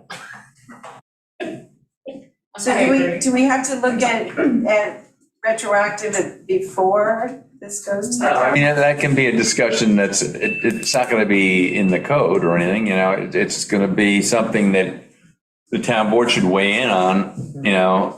The WQI felt that it was, you know, to have these people who applied and were okay with the 6, and then all of a sudden you've given a lot more to new people. That, you know, and there are not that many people that we're talking about, you know. That was key to me. It's not that Yeah. much, I think. Yeah, I have that on When it was 41. I know it's Yeah, 41 it was. spreadsheet. Yeah, but I don't think it's a big number. And that was just to be covering like the, you know, from 6,000 apiece, I think. Yeah, I think it was like 30,000. Yeah. Like, but, 41, I think Greg is. I remember 41. yeah, maybe when I added in the last couple. However, I was basing that on submitted costs. So there could be people who come back and say, hey, I didn't submit all of my costs because I was already at the max. So it could be a greater amount.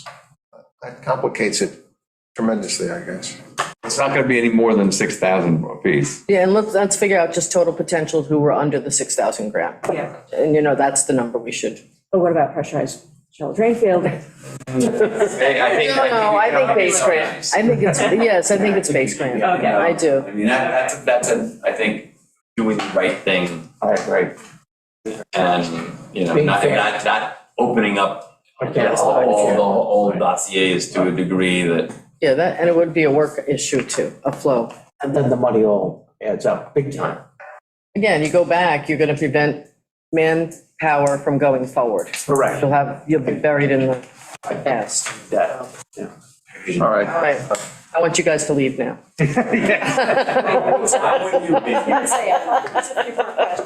Oh, are there? Oh, okay. You insist. Section D, which talks to homeowner initiated, that's that whole topic of whether or not it's been mandated and what you have to do. That's, I think that this is unchanged language. The catastrophic cesspool failure, we're defining that as as getting rebate support, because you don't voluntarily watch the walls of your septic system fall in. But, you know, you also don't, you didn't want to have to do it, but you have to do it, so. And then the third paragraph is tear down demolition, and it just specifies when if you tear a house down, it's a new property, we can't cover it. The whole question of time limit, this is D4, time limit for future home improvements. And it talks about, again, that 3-year, and this lists the red stamp date. And if people make changes, they have to return their,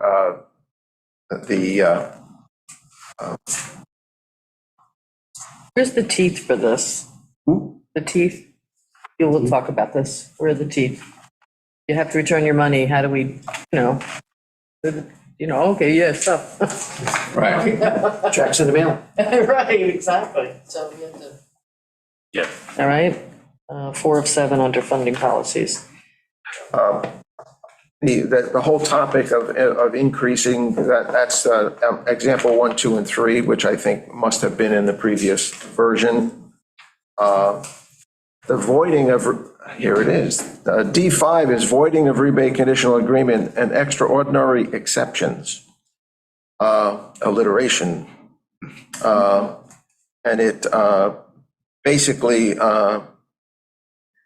adds a topic for creating affordable housing. That if an expansion that they put in, if it's for the purpose of affordable housing, you rescind the 3-year limitation and say, okay, you got the IA system in there, the one that works. You don't have to give money back because that's for the, obviously something the town wants to make happen. And in the event of a change of ownership, the 3-year limitation ends as well. It doesn't follow the property, it follows the owner. Good. The last, and then I'll go. Catastrophic emergency special failure. Wait, go back for a second, because in the event of change in ownership. I I'm mean, gonna put in the IA system, they oversize it, and then sell it, knowing that like the next person's going to expand. I think we've always held to the 3 years for the property. Really? Not the owner. Wasn't there something on Ram Island that happened? Right. A couple of meetings back, maybe 3 or 4, it was decided that the grant stays with the owner. And they are actually responsible in making it part of like the transfer. I had to go back to the minutes, but it was discussed. Like, I don't know if we can make that, if Stephen would comment on that at our next meeting, but that has to be clear. Right, if that's even legally possible, Exactly, what you're saying. right. I mean, value or cost, what's real estate law typically do on that? I thought that variances stay with the property, for example, right? Variances, yes, run with the land. All right, so, that was, I think, my drawing, my mental, that it stays with the, But then it should be the reverse. the other way around, okay. Right, and then I think Meg too said the county and state stays with the property. I would double check with her, but that did come up. And I believe it's in the minutes, I'll double check, but there was discussion about that. But it's not ended. So, yeah. I don't think you even put that in there. Just take it out. Yeah. But it is, it's a question that would come up. It would be nice to have it Okay. clarified. Okay. Yeah, Right, yeah. because the Whichever one. check, right, because the application has to actually be transferred. There's actually, what was, the name on the application would actually, we should put something in there that if it's solved, that the application has to be updated with More I should go back. Yeah. and information. Okay. D4, you should put in that it runs with the land. Well, right. For time, time limit on future home. 3-year time limitation runs with the property, not the owner. Mm-hmm.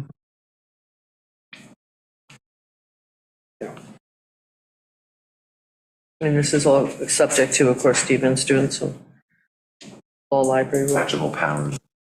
You could just add C clerk for new form, Yeah, updated form. If they're selling the property.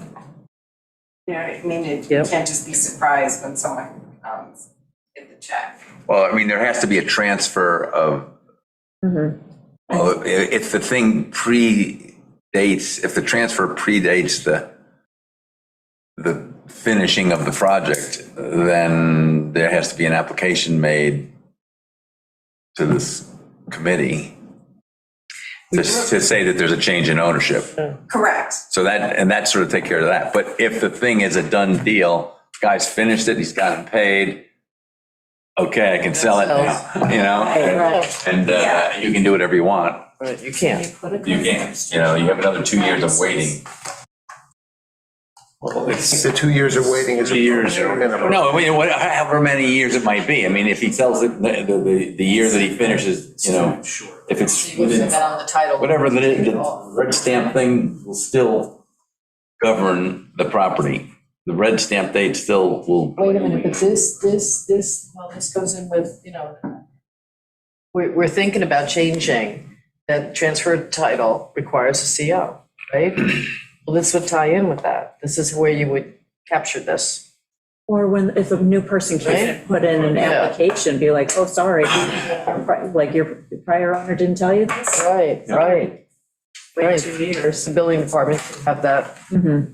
Again, I'd recommend we have a working group Yeah. where we flesh this stuff out. Yeah, let's do it, let's do it. All right.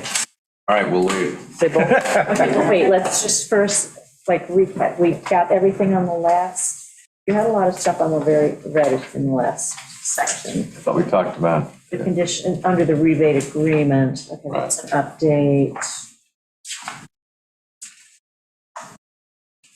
Just outside of this, Stephen, Okay, under the rebate agreement, on page 2 of 6. yeah, Section 5, number 4, applicant must apply for any available New York State Suffolk County grants for which applicant is eligible and must apply within 15 days of such applicant. So you would ask, who within the town?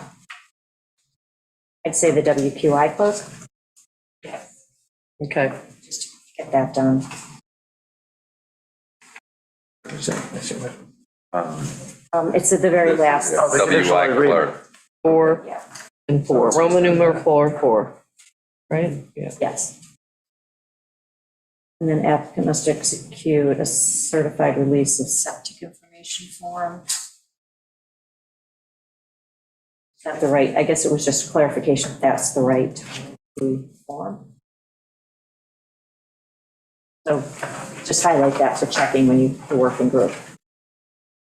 The registry form. Registry Right, form, yeah, Yes. just to get the right name on that. Okay, yes, it's the registry. not information form, registry.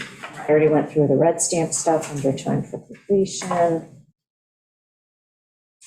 Okay, here's the title change. There, 9:16. So we'll just note that it's there and we'll look at it carefully as the working group, okay? 4-6 and conditional rebate agreement. I mean, I don't know where. we're here. Okay, so, yeah, I think the rest of the questions. Satisfied, yeah. So as far as keeping this on the, moving forward, Yeah, next week is too soon, especially. fourth, you don't have a meeting. 11th, you have a meeting. Yes, so why don't by the 11th, July 11th. the July 11th work session, we should have this come back, get it to the town board before then, so we can discuss it, and then try and get the resolution that's needed for the 18th. Sound like a plan? yep. Okay, so I'll schedule a meeting before then for next week for the internal. Yes, and I'll be the second board member on that, so I can watch it. I will not be here on the 11th, so if I'm in part of the working group, then all of my comments and changes can get incorporated and then. Okay. All right, so we're gonna have Meg and one other, and okay. Could I just ask one question? As we talked about water issues, remember, one of the things we talked about were change of ownership, and we were looking at septics, and we were trying to evaluate septics based on one of two things, or both things, actually. the age of existing system and the condition of the system, just like people. There are people who are old in good shape, there are people who are young that are not in such good shape. So both things are kind of critical. But when you change possession of ownership of a house, can't there be some type of evaluation on the septic system based on those two criteria?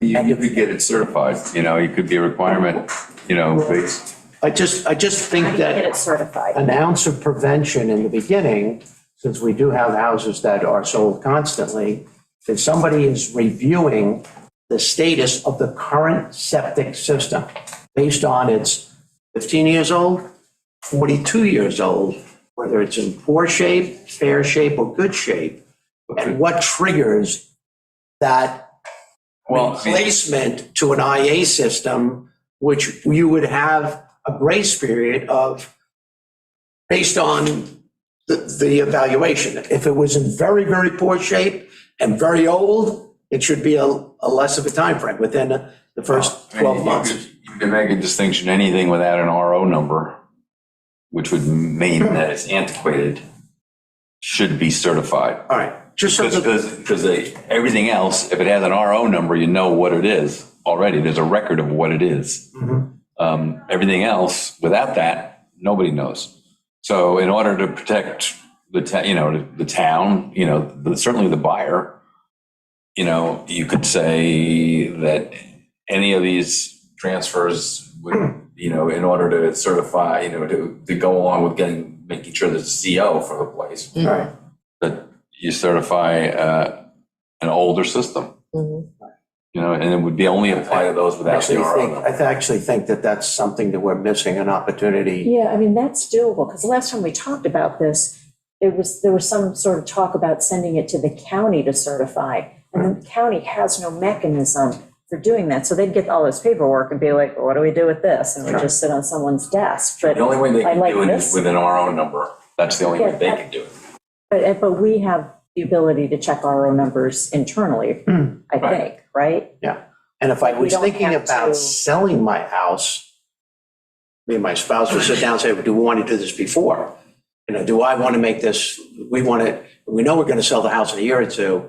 Do we want to do this now? Take a look at the system and get it evaluated. Or if I'm to buy the house and I know that the system is 38 years old and I don't know what kind of shape it's in, they haven't had any troubles, but it's a good thing for me to know as the buyer coming in, do we have a year, 2 years, 3 years grace period based on the condition of the current septic system to upgrade it? Now, that would be something that I would like to see looked at, because I think that's another way of protecting the environment. That's what we're here for. And we're here about protecting the environment, not to put the will of local government down people's throats or drive the price of houses up any more than they have been driven up, but to protect the environment. It's a perfect opportunity on a house, on a change of ownership. Transfer, but. Some type of evaluation process. Well, I think, That's fair. and not to say that a property with an RO number can't have a failed system, Right. something could have gone wrong with it, and it's not working, or it's not been looked at. Right. You could say you want to have it for everyone, Yeah. because then then at least those who had been neglected, which are most of them, and It might be separate and distinct from this, but it's just something we should put on the radar. Yeah, And tie it into the updated CO procedure. I think that's where that would happen. Yeah. right, yeah. All right, Greg, we out of here? I had mentioned that. All right, Bob, thank you. Let's get the official, you may go. You may go. Thank you, thank you both, by the way. A lot of great work. Thanks, Greg. Thank you, James. Greg, thank you very, very much. Yeah. And Coco, thank you for your input too. You didn't And really. for Mick. Mick, good job, Mick. He's chilling, he's in a happy place. Surprise. Okay, so then the next agenda item was Liberty Lawn Care special permit application. Just before the meeting, we did get a letter, let me just get to there. And so Stephen, you said that it was okay, even though it came in after the comment period, it wasn't on the application was the, Yeah, it didn't speak to the substance of the application, it was more procedural. And in reviewing it, it really talks about, among other things, the notice that was put out in connection with this. Unintentionally, the words site plan were omitted from the subject notice. However, the notice was general enough to reasonably describe the approval sought. That specifically said, on the application of Liberty Lawn Care LLC, 17 North Ferry Road, to construct a commercial building to serve landscape business. So again, that would, to me and any reasonable person, be a site plan application. So I think we're good to go and good to proceed at this point. Thank you. There has been, ready to go? Yeah, Chat go about for this? it, yeah. There's been a little chatter about this on social media. So I just would like to read from the planning board, if I may, to answer some of those criticisms of our work here. The proposed building of 4,000 square feet coverage is coverage of the land of 12%, 70% is permitted. The project proposes 15,000 plus, give or take, square feet of impervious surface coverage, 4,000 square foot building plus 11,000 of asphalt parking. That's 47%. 75% would have been is permitted. The proposed business is a permitted trade use under general builders and contractors and ground maintenance, greenhouses and nurseries. The site plan shows 29 parking spaces complying with code 133-8B8. Stormwater collection and recharge has been calculated, and there are proposed 5 12-foot deep pools located on the site plan should handle that. The application does note that there will be a visual buffer or buffers of evergreens and stockade fencings. Now, there's just a little bit of a disconnect between that and the site plan only noting stockade fencing. So we know that the fencing has been changed. That was discussed at the public hearing. And we are going to require that the evergreens be included with the new fencing, screening, I think part of the right? concern that was brought up was that Yeah. there wasn't a lot of space for the evergreen. Oh, The updated So one says it would have been hard to fit them and to keep them healthy. it would be redundant to have the evergreens if you have the fencing there. well, the evergreens are, the fencing is very attractive, that's proposed. But the evergreens are helpful as well to have both, but you're saying there's not enough room for both, at the front or the sides? There's not really enough room at the front for them. Okay, I'm not sure about the sides, because the front you have the 2 curb Yep. cuts for the the entrance and exit. yep, So, and then the propane tank is going in that small island that's being created. there it So is. I don't know that you want to plant evergreens on top of the The propane propane tank. So that may be something that's No, the just other not thing is- feasible. Yeah, vehicles exiting in it, especially You want exiting. clean line of sight, Line of sight is without the evergreens. especially because it's 114. Right. right. Yeah, It's very hard. underground, so we can't do trees there Yeah. because the roots, Yeah. Right. yeah, But it should be noted that the propane tank's going to be on the ground. yeah, yeah. It is an underground Yes. propane tank. Yeah. The other question I do have about this, though, is the AC units in the front of the building. Yeah, I just don't know why that is. I mean, they may be behind a barrier. It looks like they're, Yeah. Yeah, maybe they are, yeah. Let's see. Mm-hmm. and I think that there's garage doors in the back, that's why. Oh, yeah, yeah. Mm-hmm. That is true. So you can't really put them in the back. The The back is garage doors. It's 2 Right. full doors Yes. with a walk-through door. Right, And it's on the side, it's probably gonna get hit. yeah. Makes sense.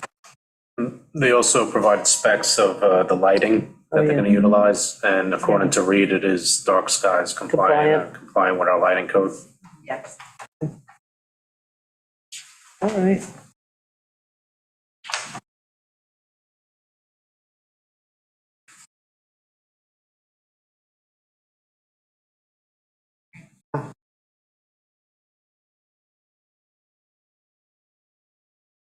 There's no sound system.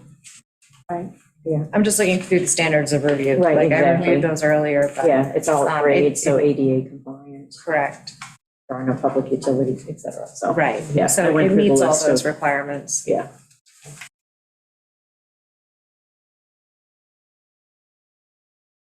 Yeah. Right, so Stephen, you have what you need in order for the resolution? Yes, and it's a type 2 action pursuant to secret. Okay. We'll just make that determination in the approval resolution. Okay.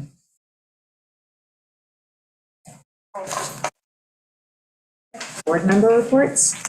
All right, round the horn. Sean and Dan Clark, yesterday, released 1,000 adult bail north of Bob White around the island. Nice job.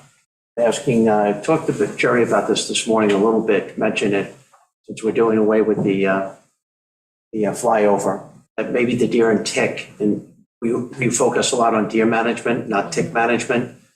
Might be if we do this twice a year, once in the spring, once in the fall, that the public and park family do one portion of it, and the town do another portion of it. So if you bring in 1,000 adult quail, the chance of them reproducing and increasing it just initially, that you start to get 8,000 to 10,000 quail on the island. That's a significant amount of ticks that are being consumed on a daily basis. Without the 4-poster, it's another way of practicing tick management type of thing in a natural way with no ill effects. So just something to consider. Are you gonna suggest that to Deer and Tick Committee? I'm going to bring it up at the Deer and Tick Committee and put it on the agenda for discussion. Just they might have the funding there for. Right. EMS dinner, thank you very much, Jack, for inviting all of us. It was a great dinner, really first class. I want to congratulate Mrs. Brownlee for being honored. She does such a great job for so many years with EMS. So congratulations, Arthur Bloom, congratulations on the award that you received and the other award winners. We really do. I spoke at the very end of it, but we really, really appreciate the volunteerism at the EMS. You guys and girls women do a wonderful, wonderful job to keep us safe. So thank you very, very much. Lions Club dinner went the other night. Peter Miedema's taking on the new presidency. I installed the new officers. Again, a very nice function. Suffolk County Water Authority gives an update on a continual basis. We are in stage 2, kind of an advisory situation. The next stage down would be the watch. And then the 4th stage, of course, is the warning, which is, a lot of other, that triggers a lot of other things. But I just want everybody to realize out there in the public that this town board is looking at those updates from Suffolk County Water Authority, as well as our neighbors to the north and south on the Forks, very closely about especially long-range forecasts. So no longer do you have to react as of, June 20th. If the forecast for the next 3 to 4 weeks is bleak, it should, those swells are not going up. They're only going down, especially as the population increases in the months of July and August. It could get us to trigger and get out in front of a drought condition more readily. So that would just want people to be aware of that. Real Point, I sent everybody a copy of my response to Karen at the Army Corps of Engineers. Joe wrote a little piece to accompany that. Well, we did answer her 4 questions about Real Point itself. So I anxiously await her reading of that document. We also sent her an original copy of the First Coastal report so that she has both of those things. Last thing I have, Eastern Box Turtle. As I was going home this morning, I passed by this is the second Eastern Box Turtle on Brander Parkway that I've seen injured. This one was not dead, but it was severely injured. They're small. They're very, very small. They're not the big ones that readily you see. So when you're driving, and particularly in areas where there are constant turtle crossings right there, you got to be careful. She was on a bike. She hit the thing, or was a car hit the thing, but she got off the bike and I stopped my car, picked the turtle up. There was just drops of blood below the turtle. The turtle was only maybe 2 inches, 3 inches in diameter. It's, circumference, in diameter, I guess. Pricked it up, put it across the road. It moved slightly, but it didn't look like it was going to make it. So I just asked people, particularly because we have the quail released. These are adult quail, so they're not like last year's release. Last year, we had quail that were about 6 weeks of age, and a lot of them got struck by cars. These things, when they came out of the box, flew out of the box. There's a possibility they'll mate. We recovered eggs inside the boxes. So, they're in breeding season. They breed twice a year, once in late spring, once in the fall. We could increase the number of quail. It might be a game changer here. Hopefully, more are protected. I did yesterday afternoon go out with my camera to see how they were making out in 2 of the spots of Silver Beach. And I did see one, I looked at a private property where a young man was picking up a recent, 6-hour, we released that quail, in the bird sanctuary, and it was the result of a red-tailed hawk. So we do have cats that are a major issue for them, red-tailed hawks and owls, but this poor thing didn't know what hit it.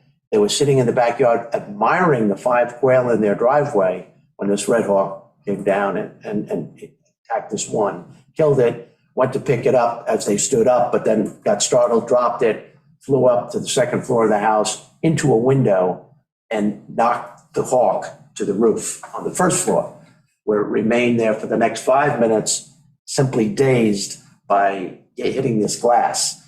They went up to the 2nd floor, looked down on it. Within a matter of minutes, the hawk flew off. Unfortunately, the quail did not. But it's a great, wonderful thing that they're doing. It's a great experience for. Got the children involved in it yesterday, and a lot of citizens got involved in it. It's great for the environment, and hopefully, got to really take my hats off to them.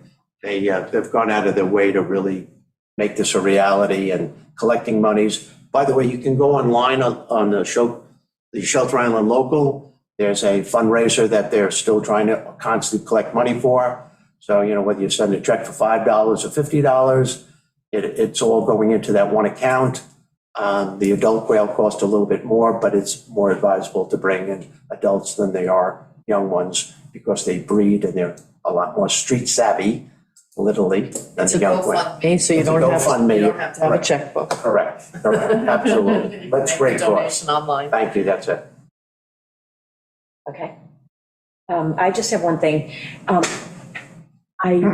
Because I'm one of the liaisons for WQI, have you, the rest of you, gotten the Bloom application for approval for WQI rebate? This was what they were referring to with respect to, I didn't see it, but I was just looking quickly, realizing that I had seen it as a liaison, but I didn't know if it picked it went up out. this morning, I'm So, not sure. because I'd like to put that on the agenda for next week, All right. because that is So the we'll- controversial we'll look. one Yeah, with, we'll look. they're doing a subdivision, so the subdivision is mandating an upgrade to an IA system, but then it's the, Right. ours say if it's a mandated one, we don't pay for it, but in this situation, it was an operation by, merger by operation of law, so be prepared for that discussion. And so Christina, if you could make sure that goes on the agenda, and if you could just follow up with Coco to make sure it gets sent out. Right. She's been a tad busy. Yeah. So it might be our fault. That was all that I had. Okay. So I had green options last Thursday.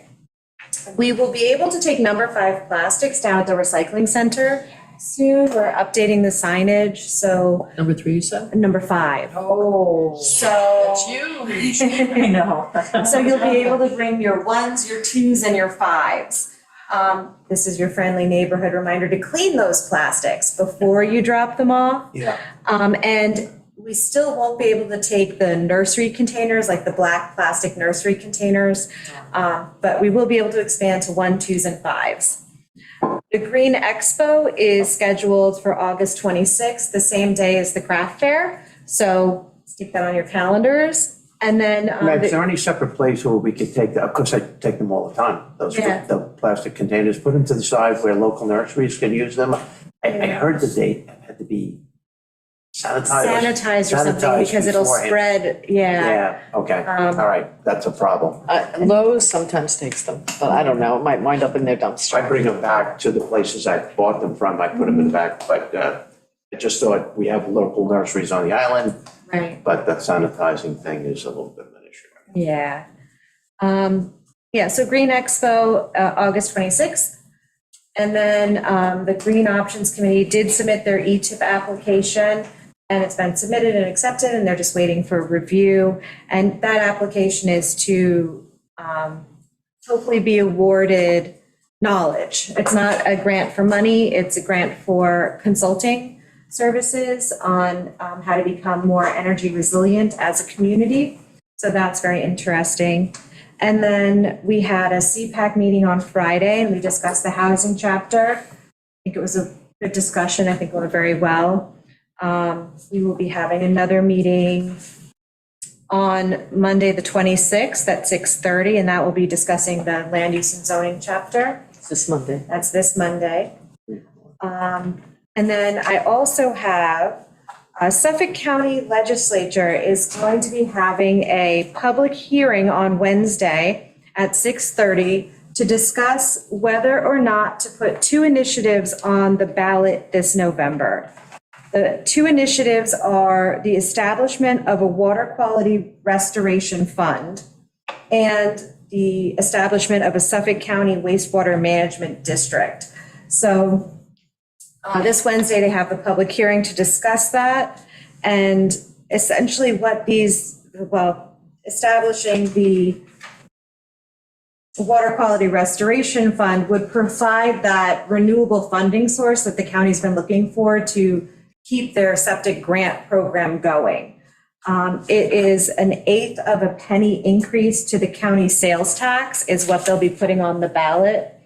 And that money would be going towards funding clean water projects by expanding sewers in existing sewer districts, and upgrading sewer systems, by funding the IA grant program, replacing nitrogen-polluting wastewater systems with clean water technology.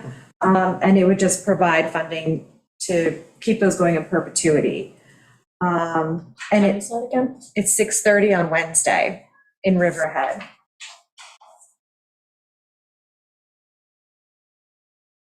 You can also write in or call your county legislator. And so if you have any questions or you want more information, you can reach out to us. We have some here at the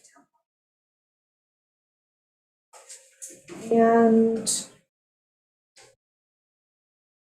that's all I have for today. 10K. You all covered everything else. So, yeah, 10K was Saturday. I think it was a success in spite of the rain. And Meg and I are going to requisition a T-shirt gun. T-shirt launcher. T-shirt launcher, because it was crazy at the T-shirt table. But, no, it really did seem like a nice day. Even with the rain, people were in good spirits, and I think it was a good turnout. It was a good event. Yeah, good event. One other thing that I just realized, New York State Internet Access Survey, it's on our website. State of New York is making unprecedented investments in broadband infrastructure. So everyone's urged to participate in the planning process by completing the survey so that they can figure out how to best allocate monies and be fair about it. The comprehensive digital equity plan for the state. So, Stephen, do you have anything for us? Nothing. Amber? Okay. Anyone in the audience? We don't have anyone physically here in the room anymore, so anyone on Zoom? Pam?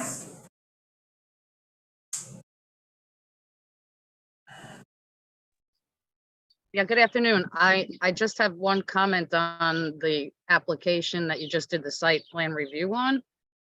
According to town code, and I know I put it in my correspondence today, as in chapter 60, under the environmental quality review for the town, a type 1 action according to the town is one where parking facilities or other facilities with the need for an associated parking area for 20 or more cars is a type 1 action. this project has 29 parking spaces. That's more than 20 cars. That's part of the town code. So given that statute in the town code, then this project really does require a full environmental assessment to be done. And I don't know that there's an argument against that it clearly, this is parking facilities for more than 20 cars. And also the planning board said that they only wanted them to use one curb cut and not two. I believe the state requested that they have two, an entrance and an exit, but I can confirm that. Yeah, I actually did look at that application, and that's from 2021, and the parking area is completely different from what they stamped and approved back then. So I don't see a new one for the current application. I appreciate that you did the site plan review today, though. Thank you very much. I do appreciate that, but the classification of this as a type 2 action, I just don't see how that's possible with this statute in the town code. Well, we could make the approval conditioned upon less than 20 vehicles. We can cut it back from 29 to 20. Correct. But is it a How are you requirement? gonna do that? I was going to say, why You don't, you make a condition of the approval that you can only have 19 parking spots. Designated parking spot. Yes. You should ask the applicant whether that's a. I think that's a question for the applicant Yeah, and not it for the is, town it attorney. is. Right. Just to- No, to it's not. suggest a remedy for. I'm sorry, Mr. Kiley, but you seem to have a lot of suggestions on remedies a lot lately, and I don't know that that's the remedy for today. The remedy for today is to That could be, it's not a remedy. It's not a remedy. Let me The finish my town board comment. can condition the approval on less than 20, and then it wouldn't be a type 1 action. That's all I'm saying. well, I'm advising the board. I was going to suggest, why don't you just double check, Yes. Um, The applicant. the code section that applies here. No, it is applicable. What section, then I what would- section is it again? 60-12B. Because Number 3. townships are allowed to create their own type 1 lists above and beyond the secret type 1.